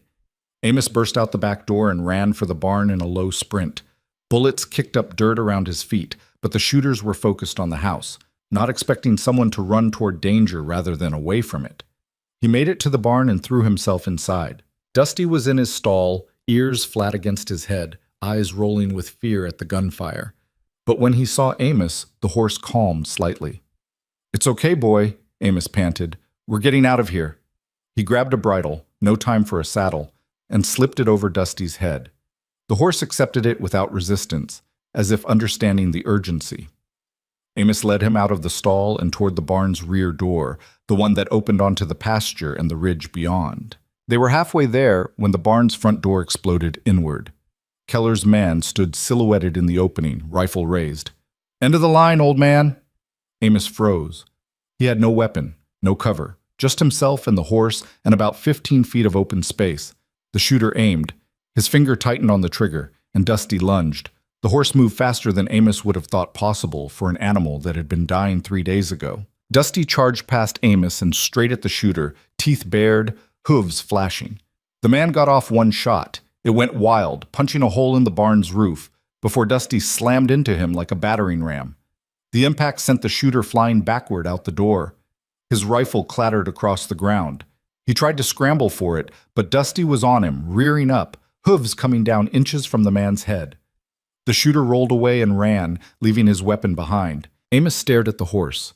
Dusty stood in the doorway, sides heaving, looking more like a war horse from some ancient battlefield than a broken-down animal from a slaughter auction. "You're full of surprises," Amos breathed. He grabbed the dropped rifle and vaulted onto Dusty's bare back. The horse wheeled toward the rear door without prompting, as if reading Amos's mind. They burst out into the pasture at a gallop. Behind them, the gunfire intensified. Amos looked back to see flames starting to lick at the house's walls. Someone had thrown an incendiary. Rebecca and Walters were retreating from the building, still firing, making for Walters' cruiser. "Come on!" Amos yelled, though they couldn't possibly hear him over the chaos. Dusty was running now, really running, that injured leg apparently forgotten, or healed, or simply driven past pain by necessity. They raced across the open ground toward the ridge, toward the 3 pines, toward the only route Amos could think of that might save them. Behind them, engines roared to life. The attackers were giving chase. Dusty veered left, away from the ridge, heading instead toward a ravine that cut through the eastern portion of Amos's property. It was rough country, full of rocks and brush, the kind of terrain that would destroy a vehicle's suspension. But on horseback, with the right mount. "You know this land," Amos said, understanding flooding through him. "You know it better than I do." Dusty plunged down into the ravine, picking his way through the obstacles with the sure-footedness of an animal that had mapped every inch of this ground. Amos clung to his back, the rifle clutched in one hand, the other tangled in Dusty's mane. Behind them, the first vehicle tried to follow and got stuck immediately, its undercarriage high-centered on a boulder. The others stopped at the ravine's edge. Amos heard doors slamming, heard men shouting. They'd continue the pursuit on foot. But Dusty had bought them time. The ravine wound east for half a mile before opening onto a plateau that overlooked the valley. Amos had been here once, years ago, but in the chaos of fleeing and fighting, he'd almost forgotten it existed. Now, as Dusty climbed out onto the plateau, Amos saw what the horse had brought them to. A cave. Not large, just a narrow opening in the rock face, but deep enough to provide shelter. Deep enough to hide. "Smart boy," Amos whispered. He slid off Dusty's back and led the horse into the cave. It was cool inside, the air smelling of stone and ancient water. Light filtered in through the opening, enough to see by, but anyone looking from outside would just see shadow. Amos positioned himself at the cave mouth, rifle ready, and waited. Below, in the ravine, he could hear the pursuit. Men crashing through brush, calling to each other, following the trail Dusty had left. There were 4 of them, Amos counted, all armed with tactical rifles and moving with military precision. They reached the plateau and spread out, searching. One of them spotted the cave and pointed. They conferred briefly, then began advancing. Amos aimed carefully and fired. The shot ricocheted off a rock near the lead man's feet, sending him diving for cover. "Hail!" one of them shouted. "There's nowhere to go. Come out now and we can end this without more bloodshed." "You started the bloodshed," Amos called back. "You came to my property. You shot at a sheriff. You burned my home." "Regrettable, but necessary. You should have taken the offer when it was on the table." "Who are you people?" A different voice answered, one Amos recognized. Keller stepped out from behind an outcropping, hands raised to show he was unarmed. "We're the people who keep history from being weaponized by activists and opportunists. We're the people who understand that the past should stay past." The past doesn't stay past when it's built on murder. Murder is a harsh word for what was, in its time, considered necessary policy. The frontier required hard choices. Sullivan made them. His family prospered. The region prospered. Should all of that be torn down because modern sensibilities judge historical actions by modern standards? 73 people, Keller. Children, elders, murdered in their sleep. There's no historical context that makes that acceptable. And there's no historical revelation that will bring them back. All exposing this does is destabilize land claims, destroy family legacies, and open the door for decades of litigation. For what? Justice for the dead? The dead don't care, Hale. They're gone. Captain Thornton cared. He died trying to expose this. Thornton was a traitor who betrayed his command and his country for the sake of savages who were going to be removed from the land anyway. History proved Sullivan right. This region needed to be developed. The Cheyenne were in the way. It was going to happen one way or another. Amos stared at the man in disbelief. "You really believe that?" "I believe in protecting the foundations our civilization is built on, even if those foundations are imperfect." Keller took a step closer. "Last chance, Hale. Give us the documents. Destroy any copies you made. Walk away from this. We'll compensate you generously. You'll never have to worry about money again. And if I refuse, then you die in that cave, along with your horse. And when they find your bodies, the story will be that you were a disturbed man who destroyed historical evidence and died in a confrontation with the authorities trying to stop you. Rebecca Chen will recant her story. We have enough leverage on her to ensure that. Sheriff Walters will confirm our version of events, or he'll face charges for letting a civilian handle evidence. Either way, the truth stays buried." Amos felt a cold certainty settle over him. Keller meant every word. This wasn't a negotiation, it was an execution, delayed only by the tactical difficulty of rooting him out of the cave. "You haven't asked about the emails," Amos said. Keller smiled. You mean the ones you sent to various media outlets? We've been busy while you've been hiding. Our legal team has already sent cease and desist orders to every recipient. They're threatening million-dollar lawsuits for publishing stolen documents. Most of them won't touch the story now. Most, but not all. The smile faded. It doesn't matter. We'll discredit whatever gets published. We have experts who will testify the documents are forgeries. We have historians who will provide alternative interpretations. We have lobbyists who will pressure any politicians who try to investigate. Keller's voice hardened. You're one man, Hale. We're an institution. We always win.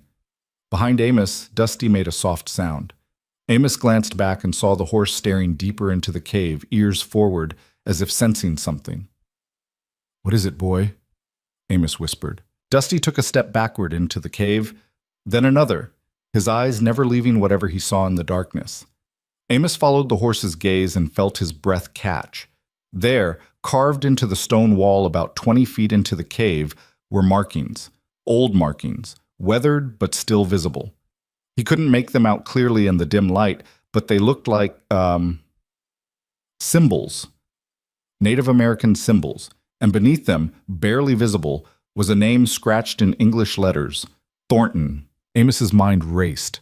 Thornton had been here, had hidden in this exact cave, had marked it as he'd marked the burial sites. Which meant, there's more, Amos said aloud. More evidence. Thornton didn't put it all in the strongbox. Keller heard him. What did you say? Amos grabbed his phone from his pocket, turned on its flashlight, and moved deeper into the cave. Dusty followed, calm now, as if he'd known all along what was back here. The symbols became clearer in the phone's light. They told a story. Amos couldn't read them completely, but he could see figures representing people, teepees, soldiers, violence. A pictographic record of the massacre, drawn by Cheyenne survivors and preserved here in stone.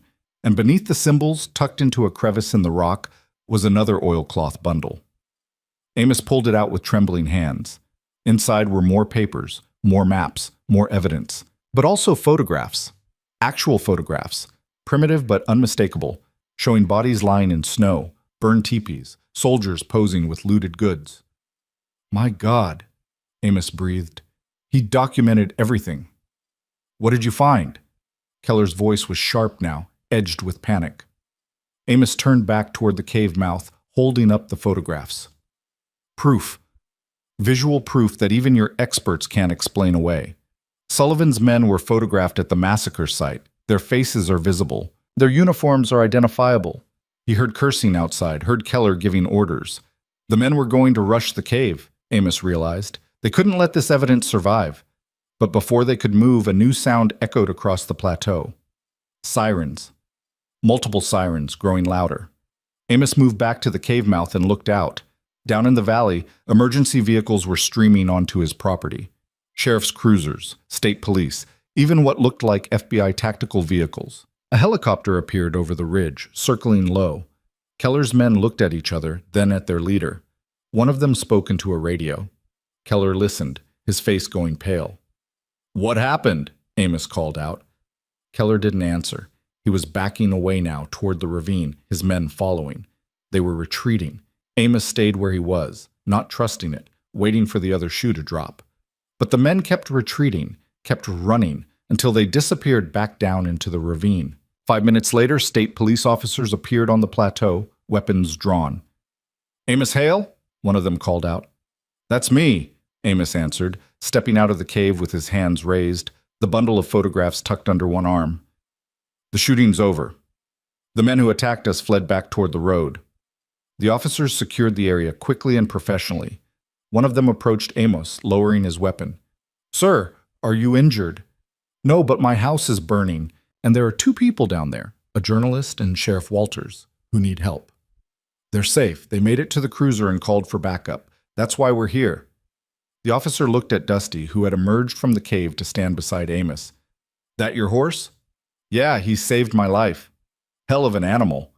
The officer gestured toward the valley. We need you to come down and give a statement. Federal agents want to talk to you about the documents you found. I've got more, Amos said, holding up the bundle. Thornton left more evidence. Photographs. Eyewitness testimony written in stone. The officer's eyes widened.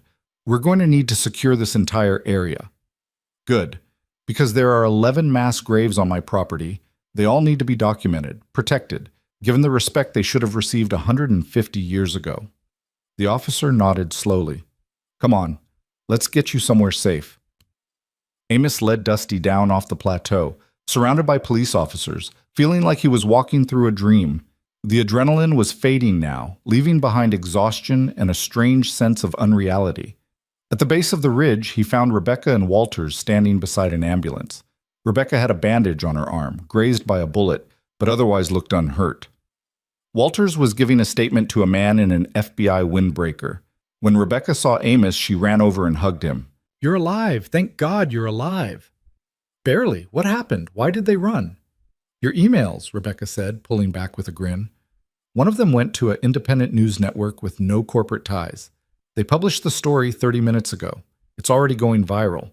The Sullivan family's lawyers can't suppress it. It's everywhere. Social media, news sites, even international outlets are picking it up. Amos felt his knees go weak. It's out. It's really out. And Keller's people know they can't cover it up anymore. All they could do was try to destroy the physical evidence and silence the witnesses. But they failed. She looked at the bundle in his hands.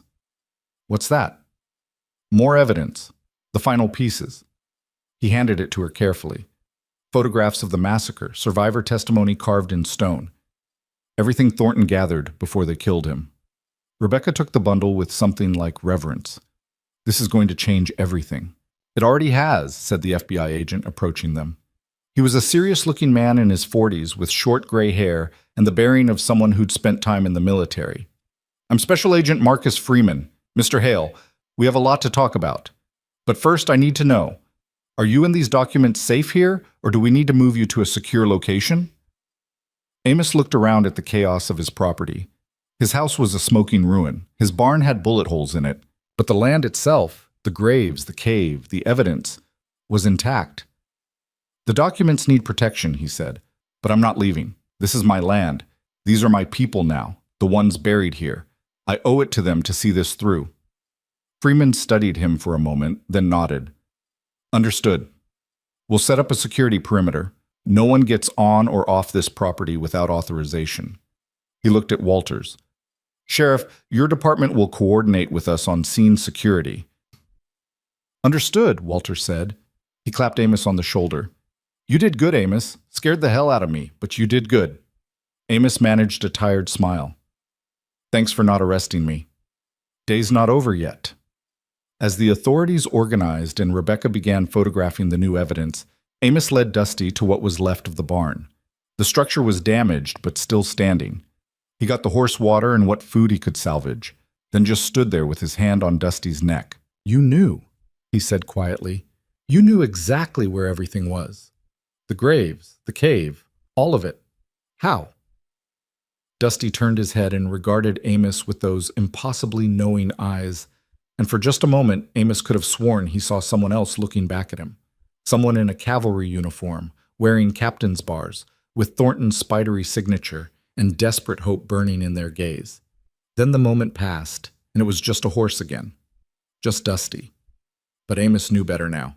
Knew that some things couldn't be explained by logic or reason. Knew that the land remembered, and sometimes found ways to speak.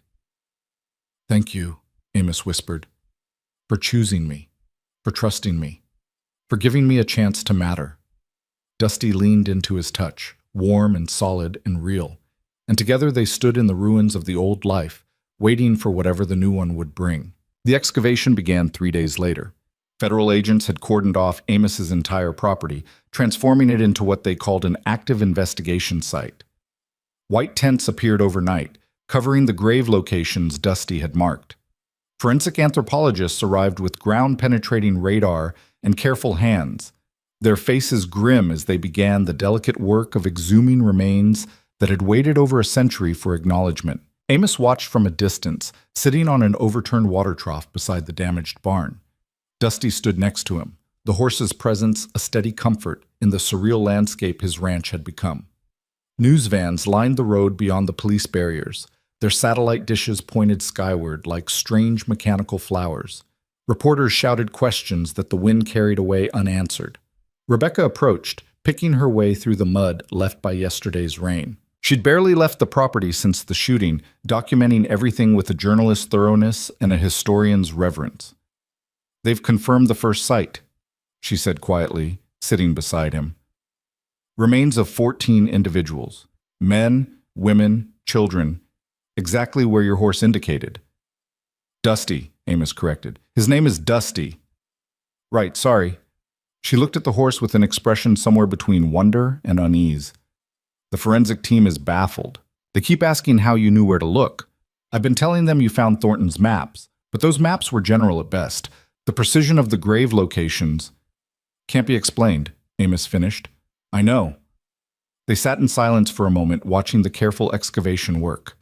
Finally, Rebecca spoke again. "The story's everywhere now. International news outlets are running it. There's already talk of congressional hearings, criminal investigations into the Western Heritage Foundation. The Sullivan family issued a statement denying any wrongdoing, but their lawyers are scrambling." "Good." "Keller's missing. Disappeared right after the shooting. FBI has a warrant out for him. Conspiracy, attempted murder, destruction of evidence. His associate, the one who fired on your house, was caught trying to cross into Canada. He's talking, giving up names." Amos felt a grim satisfaction at that. How many people were involved? More than we thought. The foundation had contacts in state government, law enforcement, even some federal agencies, people who helped suppress previous attempts to investigate Sullivan's activities. Rebecca pulled out her tablet and showed him a document. "This is a preliminary report from the FBI. Over the past 50 years, there have been at least 6 separate inquiries into Sullivan family land holdings. All of them were quietly shut down. Researchers threatened. Evidence disappeared. One historian lost her tenure position after publishing a paper questioning Sullivan's war record. 50 years of cover-up," Amos said, "and it took a dying horse to break it open." Rebecca glanced at Dusty again. "About that, I've been doing research into the ownership history of that horse. The man who owned him before he died, Robert Elkhorn. He was Cheyenne." Amos turned to look at her. "What?" "Elkhorn was a descendant of survivors from Chief Whitebear's band. His great-great-grandmother escaped the massacre because she was out gathering water when the attack happened. She witnessed it from hiding, saw her entire family killed." Rebecca's voice was soft. "Elkhorn spent his whole life researching what happened to his ancestors. He tried to find the burial sites, tried to get official recognition of the massacre. No one would listen. And he owned Dusty for 12 years. Got him as a colt from a reservation breeder. Trained him himself." She paused. "Elkhorn died 3 weeks ago. Heart attack," the medical examiner said. "But his neighbor said he'd been getting threatening letters, warning him to stop asking questions about historical land claims." The implications settled over Amos like a cold fog. "They killed him. Can't prove it, but the timing is suspicious." Rebecca looked at her tablet again. "Here's what's interesting. Before Elkhorn died, he told several people that if anything happened to him, they should watch for signs, that the truth would find a way out, that his ancestors would guide it." Amos's hand moved unconsciously to Dusty's neck. The horse's coat was glossy now, healthy, all traces of his near-death condition erased as if they'd never existed. "You think Elkhorn sent Dusty to me? From beyond the grave?" "I think Elkhorn believed in things that can't be measured or quantified. And I think his horse ended up in your hands exactly when and where he was needed." She met Amos's eyes. "Do you have a better explanation?" He didn't. He'd stopped looking for rational explanations days ago, somewhere between finding century-old documents buried on his property and having a half-dead horse lead him to evidence that was rewriting history.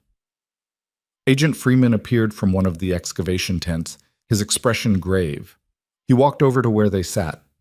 "Mr. Hale, Ms. Chen, we need you to see something." They followed him to the largest tent, the one covering the site nearest the 3 pines. Inside, forensic anthropologists worked under bright lights, carefully brushing dirt from bones arranged on examination tables. But Freeman led them past those to a separate area, where a single skeleton lay displayed with particular care. "Adult male," one of the anthropologists said, "a woman in her 40s with kind eyes and steady hands. Approximately 35 to 40 years old at time of death. Cause of death appears to be multiple gunshot wounds to the torso and head. She pointed to damage visible on the ribs and skull. But that's not what we wanted to show you. She indicated a corroded metal object lying beside the remains. This was buried with him. We almost missed it in the initial excavation. Amos leaned closer. It was a pocket watch, green with age, its face cracked but still legible. And engraved on the back, barely visible through the corrosion, were the initials J.T. Thornton, Rebecca breathed. We believe so, the anthropologist said. The burial location matches the description in his final letter, between the 3 pines in a separate grave from the strongbox. He was buried with military honors by someone who cared enough to mark the spot. Elkhorn, Amos said. It had to be. He found Thornton's grave and marked it with the trees, kept the secret alive. Freeman nodded. We're running DNA analysis, but based on the skeletal evidence and the personal effects, we're confident this is Captain James Thornton, 7th Cavalry, missing since June 1868. He looked at Amos. You helped find him, Mr. Hale. After 158 years, he's finally coming home. Amos felt something break open in his chest, some dam of emotion he hadn't known he was holding back. A man who'd tried to do the right thing, who'd died alone and unmourned, was finally being acknowledged. Finally getting the recognition he'd earned with his sacrifice. What happens now? Amos asked, his voice rough. We continue the excavation, Freeman said. Document every grave, identify as many victims as we can through forensic analysis and historical records. Then we turn it all over to the appropriate tribal authorities for proper burial according to their customs. And the land? Freeman hesitated. That's complicated. Legally, it's still your property. But given what's buried here, there will be pressure to designate it as a protected historical site. You may have to sell or donate the land to a trust that can manage it appropriately. I don't want to profit from this, Amos said immediately. These people deserve better than to become a tourist attraction on my failing ranch. We understand. The FBI is working with tribal representatives and historical preservation groups to determine the best path forward. But that's a conversation for later, once we've completed the investigation. Rebecca was photographing the excavation site, her camera clicking softly. This is going to be one of the most significant archaeological discoveries in Western American history. It proves that the massacre happened, provides physical evidence of the conspiracy. Combined with Thornton's documents and the photographs from the cave, it's irrefutable. The Sullivan family's lawyers are still trying to claim the documents are forgeries, Freeman said. But the physical evidence doesn't lie. Neither do the photographs. We've had experts from 3 universities examine them. They're authentic, period correct, and they show exactly what Thornton claimed they showed. Have they identified any of the soldiers in the photos? Amos asked. Several, including Major Garrett Sullivan himself, standing in front of a burning teepee. There's also a civilian in some of the photos. We're working on identifying him, but he appears to be connected to mining interests in the territory. Freeman's expression hardened. The conspiracy went deeper than even Thornton knew. We found evidence of similar massacres at 3 other locations, all connected to land grants issued to Sullivan's associates. The scope of it was staggering. Not just one atrocity, but a pattern, a systematic campaign of genocide carried out for profit and disguised as military necessity. And it had almost stayed hidden forever. That evening, as the excavation teams wrapped up their work for the day, Amos walked the perimeter of his property with Dusty. The sun was setting, painting the sky in shades of amber and purple. In the distance, he could see the white tents glowing in the fading light, temporary monuments to permanent injustice. You did it, he said to the horse. You brought them home. Dusty walked beside him with that same calm awareness, his hoofbeats a steady rhythm in the quiet. They reached the ridge and stood looking out over the valley. Somewhere down there, Amos's house had stood. Now it was just charred timber and ash, another casualty of the truth's violent emergence. But he didn't mourn it. The house had been a shell, a place to hide from the world. What he'd found in its destruction was purpose, meaning, a reason to stand up and be counted. His phone rang. Sarah's name appeared on the screen. Amos stared at it for a long moment before answering. Hello? Amos? Her voice was different than he remembered, softer, uncertain. I saw the news. Are you okay? I'm alive. That's about the best I can say. I can't believe what you found, what you did. She paused. I always knew you were stubborn, but this? taking on the Sullivan family, risking everything for people who died 150 years ago. Someone had to. I know. That's why I'm calling. I wanted to say I'm sorry. The apology hung in the air between them. Amos didn't know what to do with it. Sorry for what? He asked. For leaving when you needed someone.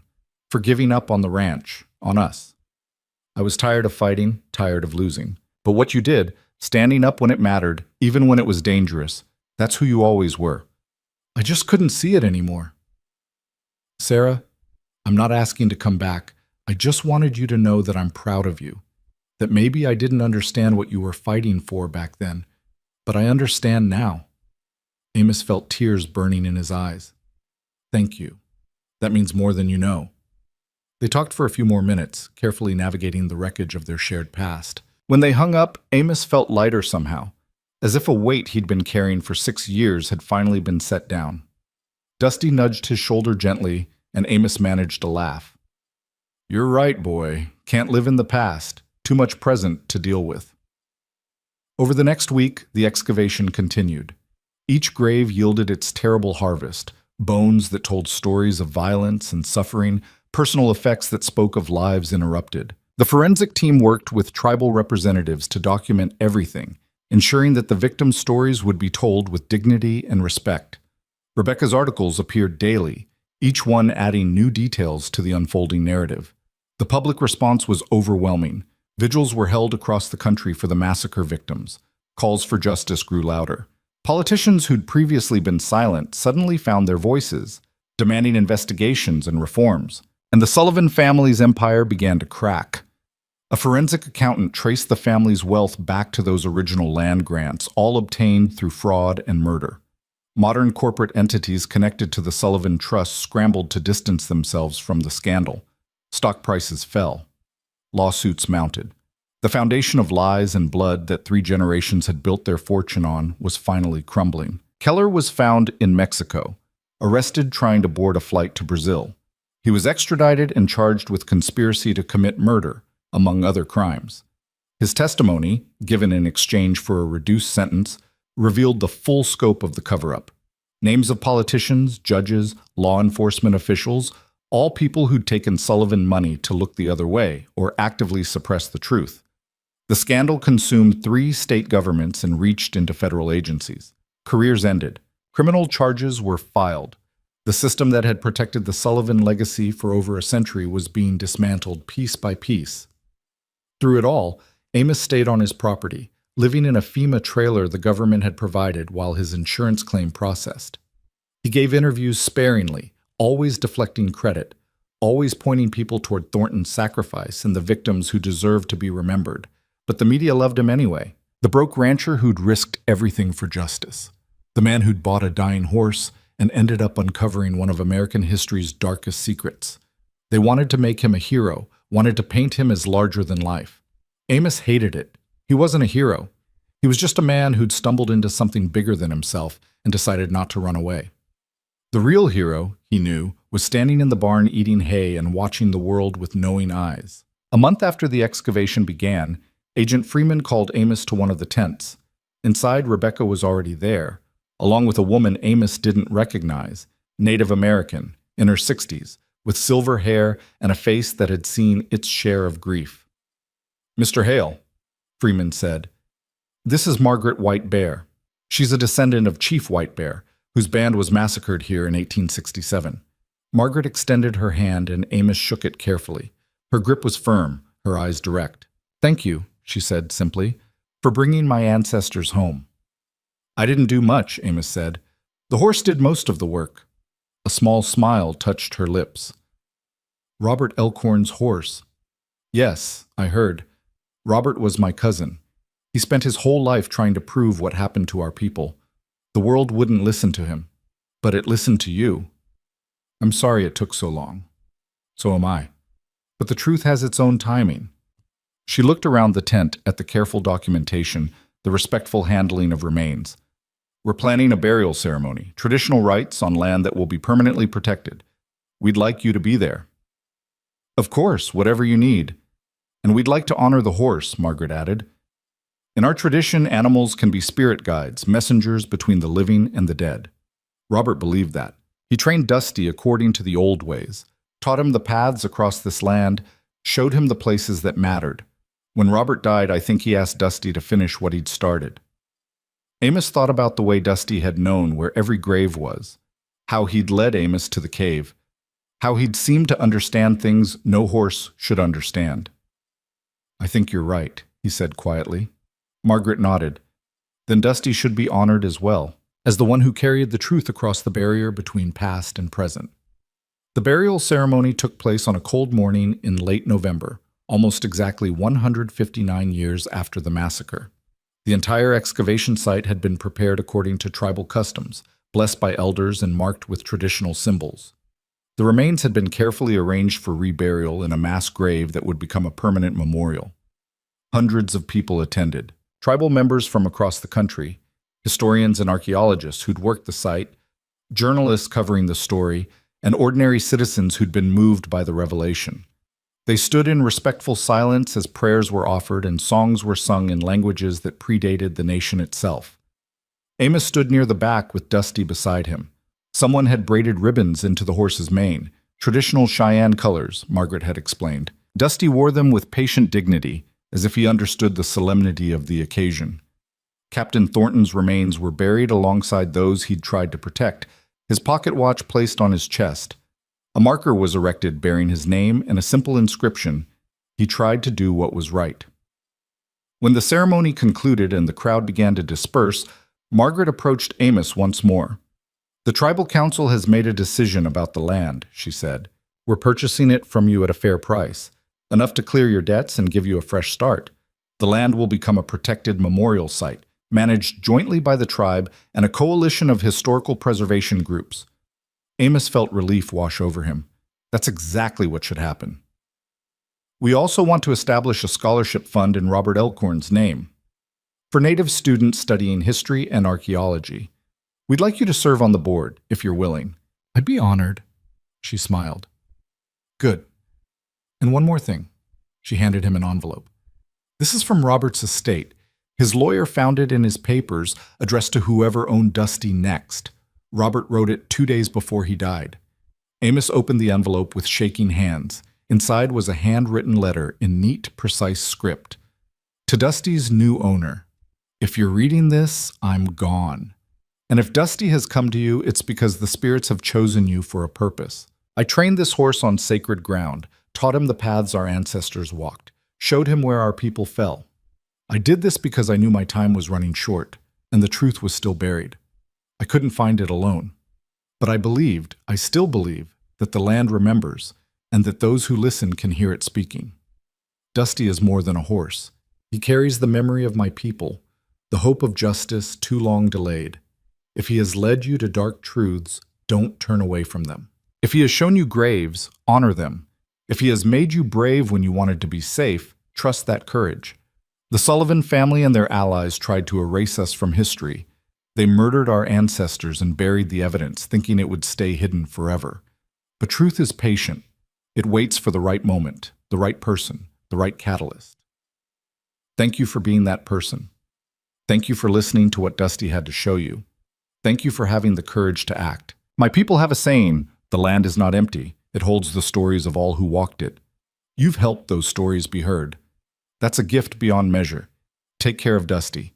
He's earned his rest." With gratitude, Robert Elkhorn Amos read the letter twice, then carefully folded it and placed it back in the envelope. He looked at Margaret, his vision blurred with tears. "He knew," Amos said. "Somehow he knew what was going to happen." "He had faith," Margaret corrected gently. "Faith that the truth would find a way. Faith that Dusty would find the right person. Faith that justice, however delayed, would eventually come." She touched Amos's arm briefly, then walked away to join her family. Amos stood alone with Dusty as the memorial site emptied. The mass grave had been filled and covered with stones, each one placed with intention and care. Markers stood at intervals, bearing the names of victims when they could be identified, and simple acknowledgments when they couldn't. Unknown child, unknown elder, unknown warrior. "You did good, boy," Amos said, running his hand along Dusty's neck. You brought them home. You finished what Robert started, what Thornton died for. You can rest now." Dusty turned his head and looked at Amos with those deep, knowing eyes. And for just a moment, Amos saw them all reflected there. Thornton with his desperate hope, Elkhorn with his patient faith. The victims whose names had been lost but whose lives mattered. All of them, carried forward by one horse who'd refused to die until his purpose was complete. The memorial site was completed in early spring. A museum was built nearby, housing Thornton's documents and the photographs from the cave. The story was told in full, unflinching detail. The massacre, the cover-up, the century and a half of suppression, and finally, the revelation that had brought it all to light. Amos attended the dedication ceremony, but left before the speeches started. He'd had enough of being in the spotlight, enough of being called a hero. All he wanted was to rebuild his life somewhere quiet, somewhere he could start fresh. He'd bought a small place about 50 miles from Millbrook, nothing fancy, just 20 acres with a creek running through it and a barn that didn't leak. The money from selling his old property had cleared his debts and left him with enough to live on modestly. It wasn't much, but it was enough. Dusty came with him, of course.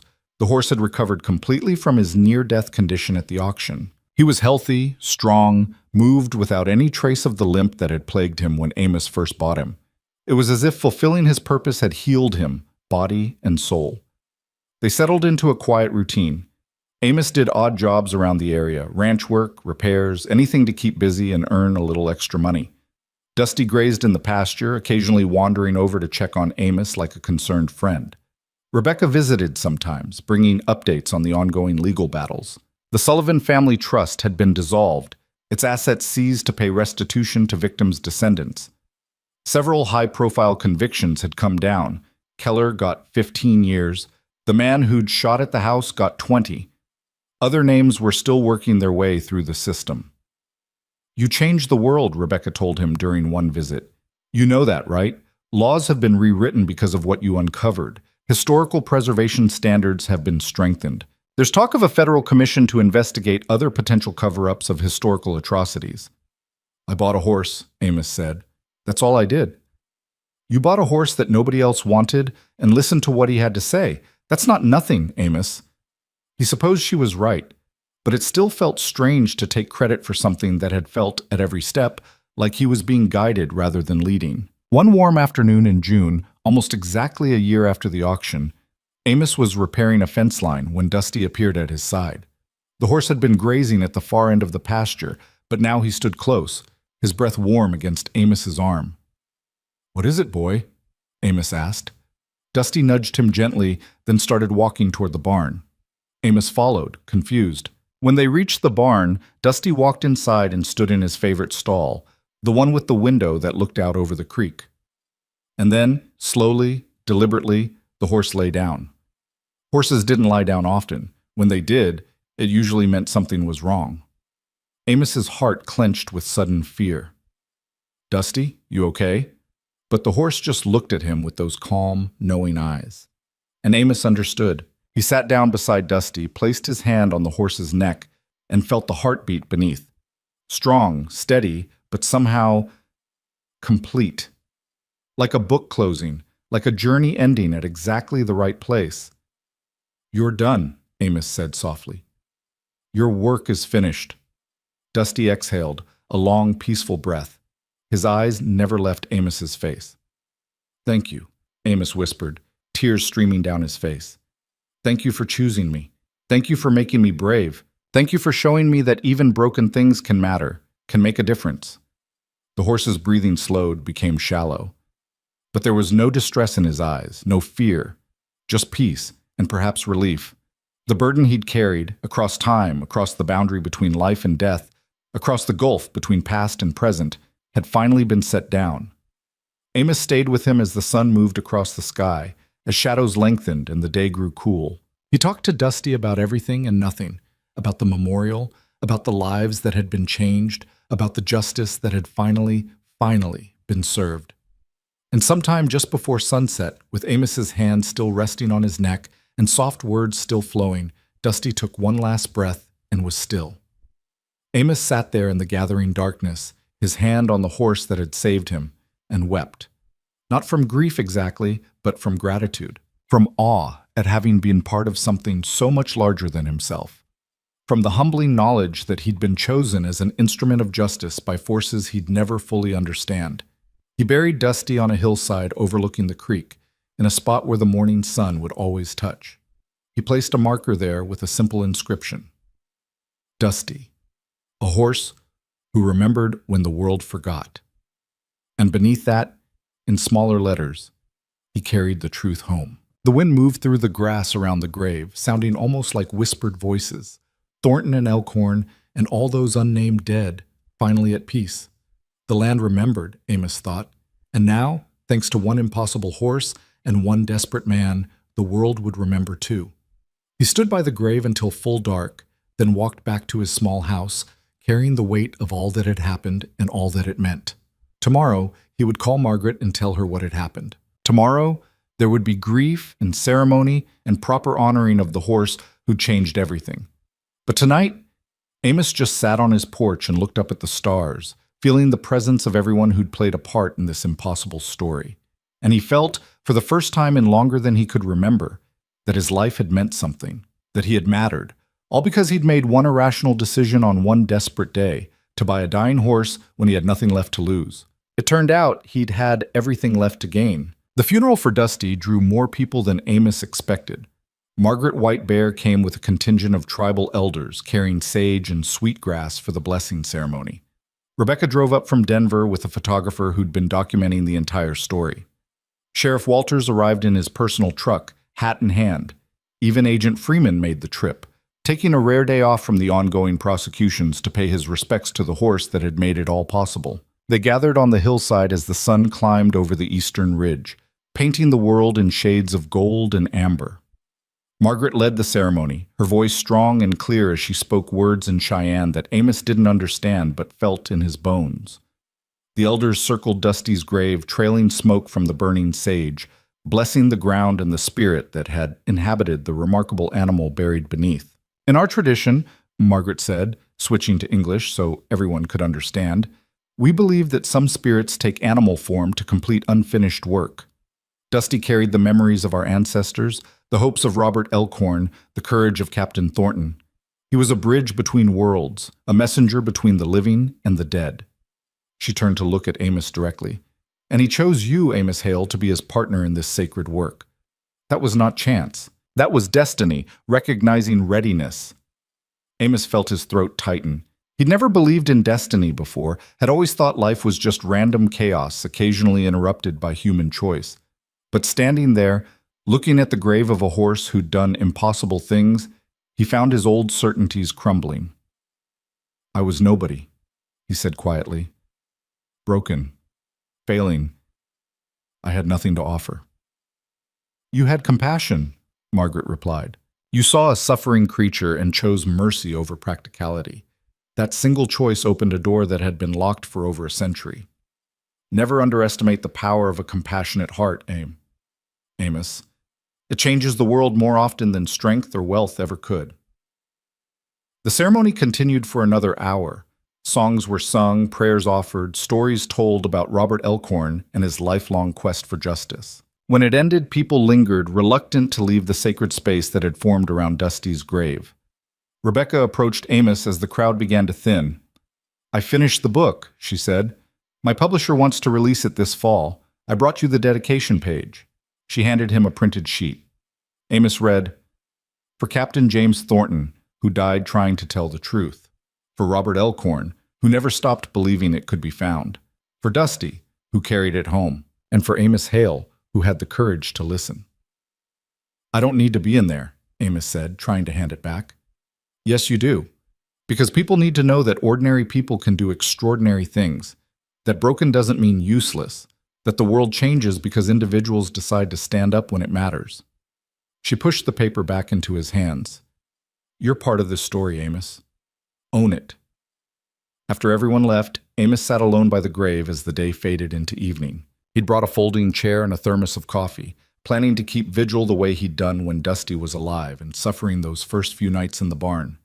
The sun was setting when he heard a vehicle coming up the drive. Amos turned to see an old pickup truck, beaten and weathered, pulling to a stop near the house. The driver's door opened and a man stepped out, elderly, maybe in his 80s, with skin the color of burnished copper and white hair pulled back in a long braid. The old man walked slowly toward the grave, moving with the careful precision of someone whose body had logged too many hard years. When he reached Amos, he nodded respectfully. "Mr. Hale, my name is Thomas White Bear. I'm Margaret's uncle. Pleased to meet you." Amos gestured to the grave. "You came to pay respects?" In a manner of speaking. Thomas looked down at the grave marker, his weathered face unreadable. "I came to thank you, and to tell you something that Margaret doesn't know. Something only the eldest of our family carry." He sat down heavily on the ground, joints popping. Amos waited, sensing this was important. "My grandmother was the one who survived the massacre," Thomas began. "She was 9 years old, out gathering water with her younger sister when the soldiers came. They hid in the tall grass and watched their entire world burn. 73 people, everyone they'd ever known or loved." Amos had read the accounts, had seen the evidence, but hearing it from a direct descendant made it somehow more real, more terrible. "After," Thomas continued, "after the killing stopped and the soldiers left, my grandmother and her sister came out of hiding. They found Captain Thornton there, badly wounded but alive. He'd arrived too late to stop the massacre, but he'd tried to help the survivors. He gave them food, water, his own coat, and he made them a promise."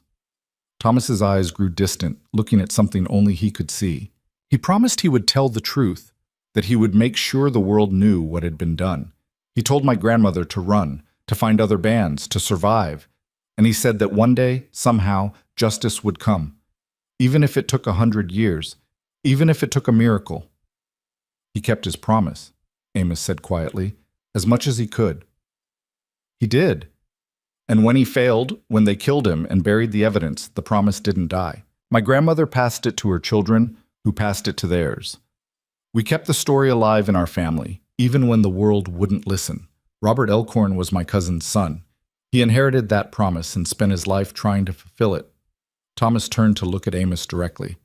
"But there's something else, something Robert discovered in his research that he never told anyone except me. He made me swear not to speak of it until after the truth came out, after justice was served. He said the timing had to be right." "What did he find?" "Evidence that Captain Thornton had a Cheyenne wife. Her name was Morning Dove. She was pregnant when the massacre happened. She survived because she was visiting another band to the north, preparing for the birth. When she returned and found everyone dead, found her husband murdered for trying to protect her people, she fled to Canada, had the baby there, a son." The implications took a moment to settle. When they did, Amos felt his breath catch. Robert Elkhorn was descended from Captain Thornton? Through his mother's line, yes. Thornton's great-great-grandson, which means he was trying to complete his own ancestors' work. Thomas smiled faintly. "Blood calls to blood, Mr. Hale. The circle had to close. Robert couldn't do it himself. He was too close to it, too easy to dismiss as someone with an agenda. But he could prepare the way. He could train a horse on sacred ground, teach it the paths, show it where the truth was buried, and then he could trust that horse to find the right person at the right time." "He found a desperate man buying animals at a livestock auction," Amos said. "That doesn't sound like destiny. That sounds like random chance." "Does it? Tell me, Mr. Hully. What made you go to that auction? What made you walk past all the healthy horses to the reject pens? What made you look at one dying animal and decide to spend money you didn't have to save him?" Amos opened his mouth to answer, then closed it. He'd asked himself those questions 100 times and never found a satisfying answer. He'd just done it, acted on instinct or impulse or something he couldn't name. "The land remembers," Thomas said, echoing the words Thornton had written so long ago. "And sometimes it calls to those who are ready to listen. You were broken, yes, failing, yes, but you were also open in a way that success and certainty never allows. You had nothing left to lose, which meant you had everything to gain, and you still had compassion in your heart, even when the world had given you every reason to let it harden." The old man stood slowly, brushing dirt from his jeans. "That's what I came to tell you, that this wasn't random, that you were chosen, as surely as Thornton was chosen, as Robert was chosen. The circle needed you to close, and you did it." He reached into his pocket and pulled out a small leather pouch. "This belonged to Morning Dove. It's been passed down through the family for 6 generations. Robert wanted you to have it. Amos took the pouch with trembling hands. Inside was a lock of hair, dark, braided with a leather thong, and a small piece of paper with writing so faded it was barely legible. He held it up to the fading light and made out the words, "For my son. Tell him his father died a hero. Tell him the truth always matters, even when it costs everything. J.T." Thornton wrote this for his child, Amos breathed, the child he never knew. And now it's come full circle. The truth is told. Justice is served. The promise is kept. Thomas placed a weathered hand on Amos's shoulder. "Sleep well, my friend. Your work, like Dusty's, is complete." He walked back to his truck and drove away, leaving Amos alone with the gravity of what he'd just learned. The story was even bigger than he'd known, even more impossible. A cavalry captain and a Cheyenne woman, a son born in exile, a family that had carried a promise across 6 generations, a horse trained to remember what humans wanted to forget, and himself, a broke rancher who'd bought that horse on the worst day of his life and ended up part of something that would echo through history. The next morning, Amos woke to find his small ranch transformed. Overnight, someone had placed stones around Dusty's grave, river rocks, smooth and white, arranged in a traditional Cheyenne pattern. Flowers had been left, along with small offerings, tobacco, sweetgrass, an eagle feather. A note was tucked under one of the stones. Amos unfolded it and read Margaret's handwriting. "The people have spoken. This place is sacred now. We will maintain it, honor it, ensure Dusty is never forgotten. Thank you for giving him a place to rest. M.W.B." Over the following weeks, the pilgrims came. People who'd read Rebecca's articles, who'd followed the story, who'd been moved by the tale of a horse who'd carried truth across time. They came to pay respects, to leave offerings, to stand in the presence of something larger than themselves. Amos tried to discourage it at first, uncomfortable with his property becoming a destination, but Margaret convinced him otherwise. "Let them come," she said during one of her visits. "People need places where they can touch the miraculous, where they can believe that justice is possible even when it seems impossible. Dusty's grave is becoming that place. Don't take it from them." So Amos relented. He even built a small parking area and a walking path to the grave, making it easier for visitors to come and go without disturbing his daily life. He put up a sign with Dusty's story, written in consultation with Margaret and the tribal elders, ensuring the full context was understood. The legal battles continued through the summer and into fall. More members of the Western Heritage Foundation were indicted. Several politicians resigned in disgrace. A federal investigation uncovered evidence of other suppressed atrocities, leading to new excavations and new reckonings with historical truth. The Sullivan family fought every step of the way, their lawyers filing motion after motion, challenging evidence, questioning authenticity. But the tide had turned against them. Public opinion was overwhelmingly in favor of full disclosure and accountability. Their wealth and influence, built on blood and lies, was being systematically dismantled. In September, the final pieces fell into place. A federal court ruled that all land grants derived from the Sullivan family's original claims were void due to fraud. Billions of dollars in property reverted to federal control, with much of it being transferred to tribal authority. The Sullivan family fortune was essentially erased, redistributed as restitution to descendants of massacre victims and to fund Native American education and preservation programs. David Keller's trial became a media sensation.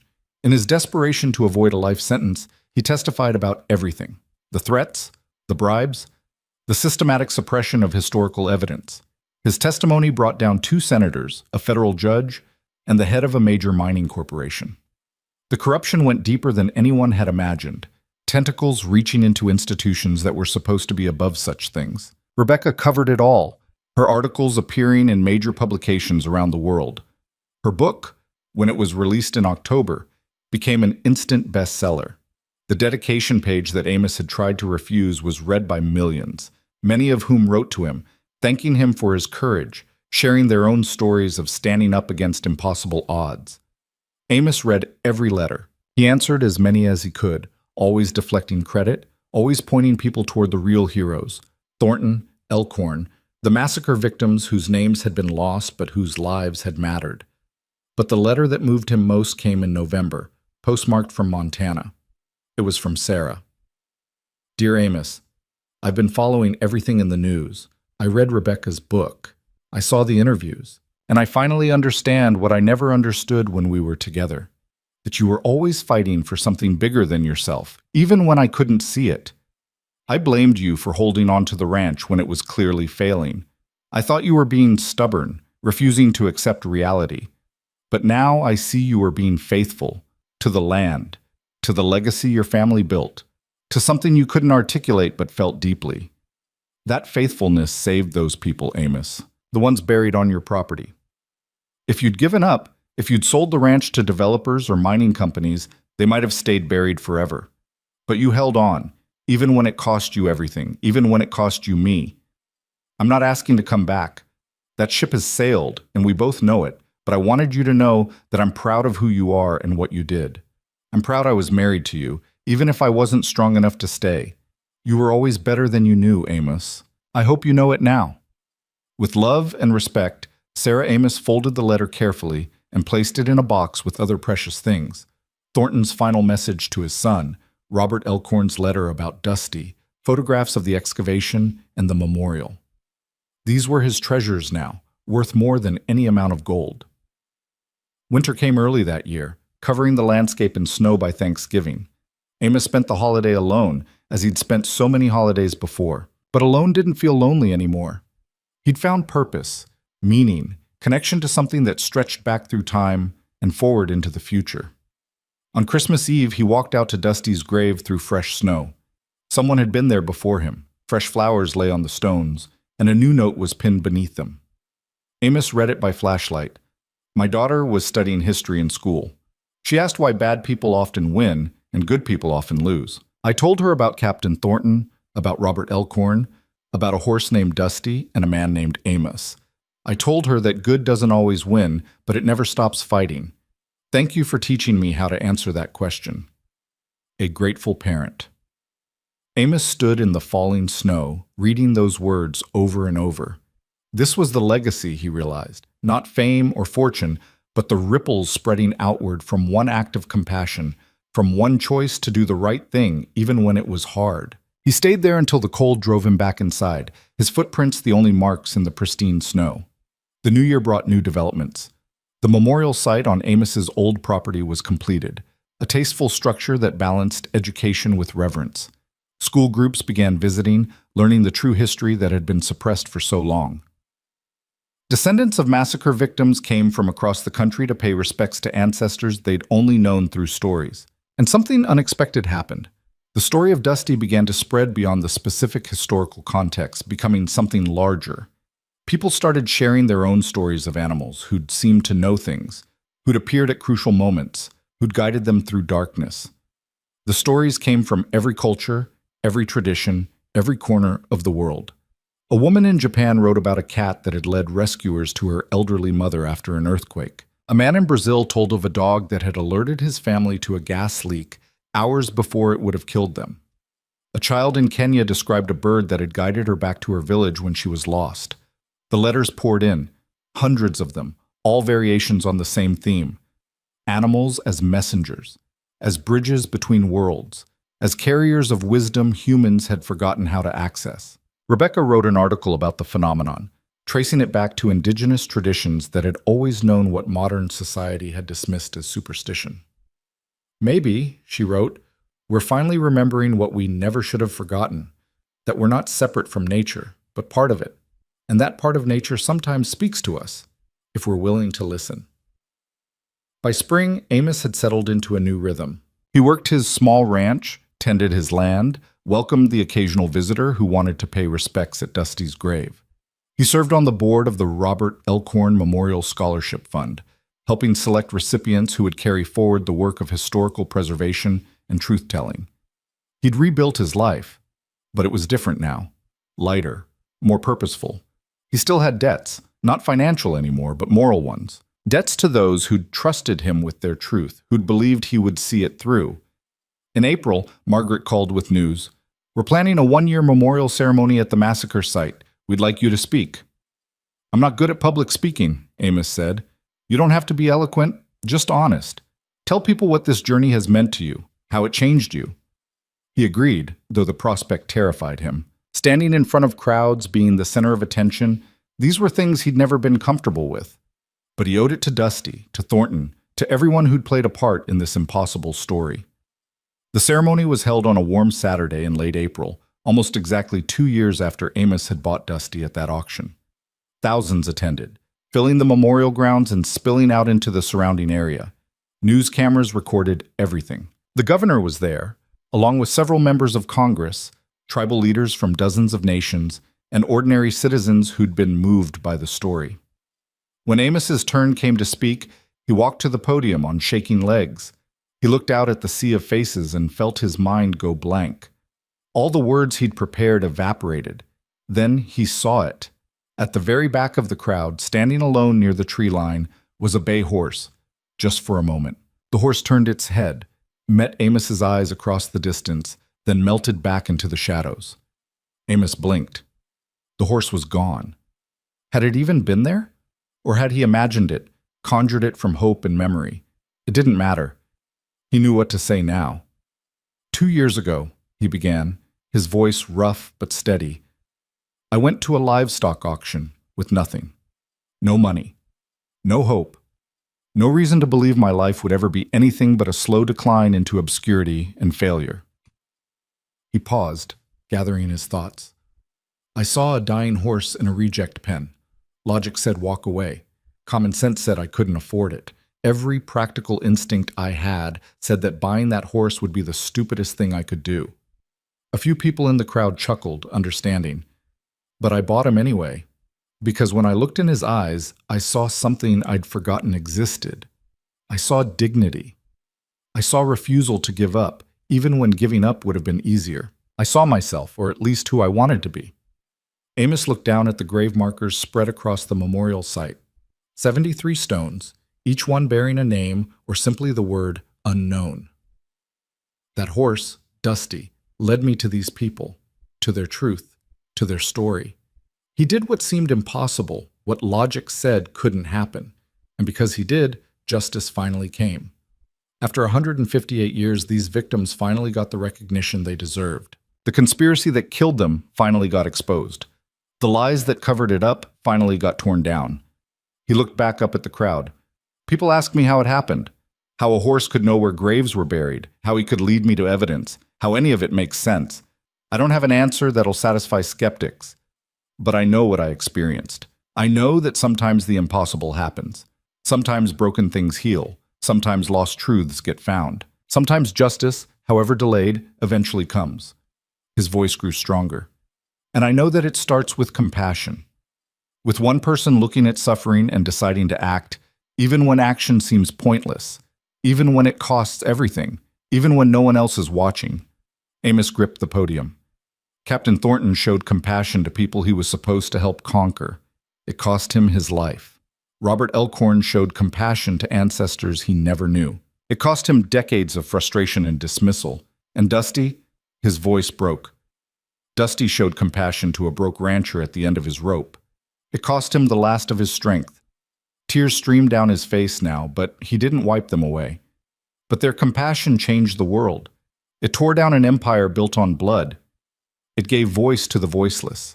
It proved that truth matters, that justice matters, that remembering matters. He looked directly at the cameras. So to everyone watching this, everyone hearing this story, don't dismiss the small acts of compassion. Don't think they don't matter. Don't believe the lie that individuals can't change anything, because I'm living proof that they can. We all are. He gestured to the memorial site. These people died forgotten. They lived forgotten. For over a century and a half, the world didn't know their names, didn't care about their lives, didn't acknowledge their murders. But now we do. Now their story is told. Now their deaths mean something beyond just tragedy. Amos stepped back from the podium.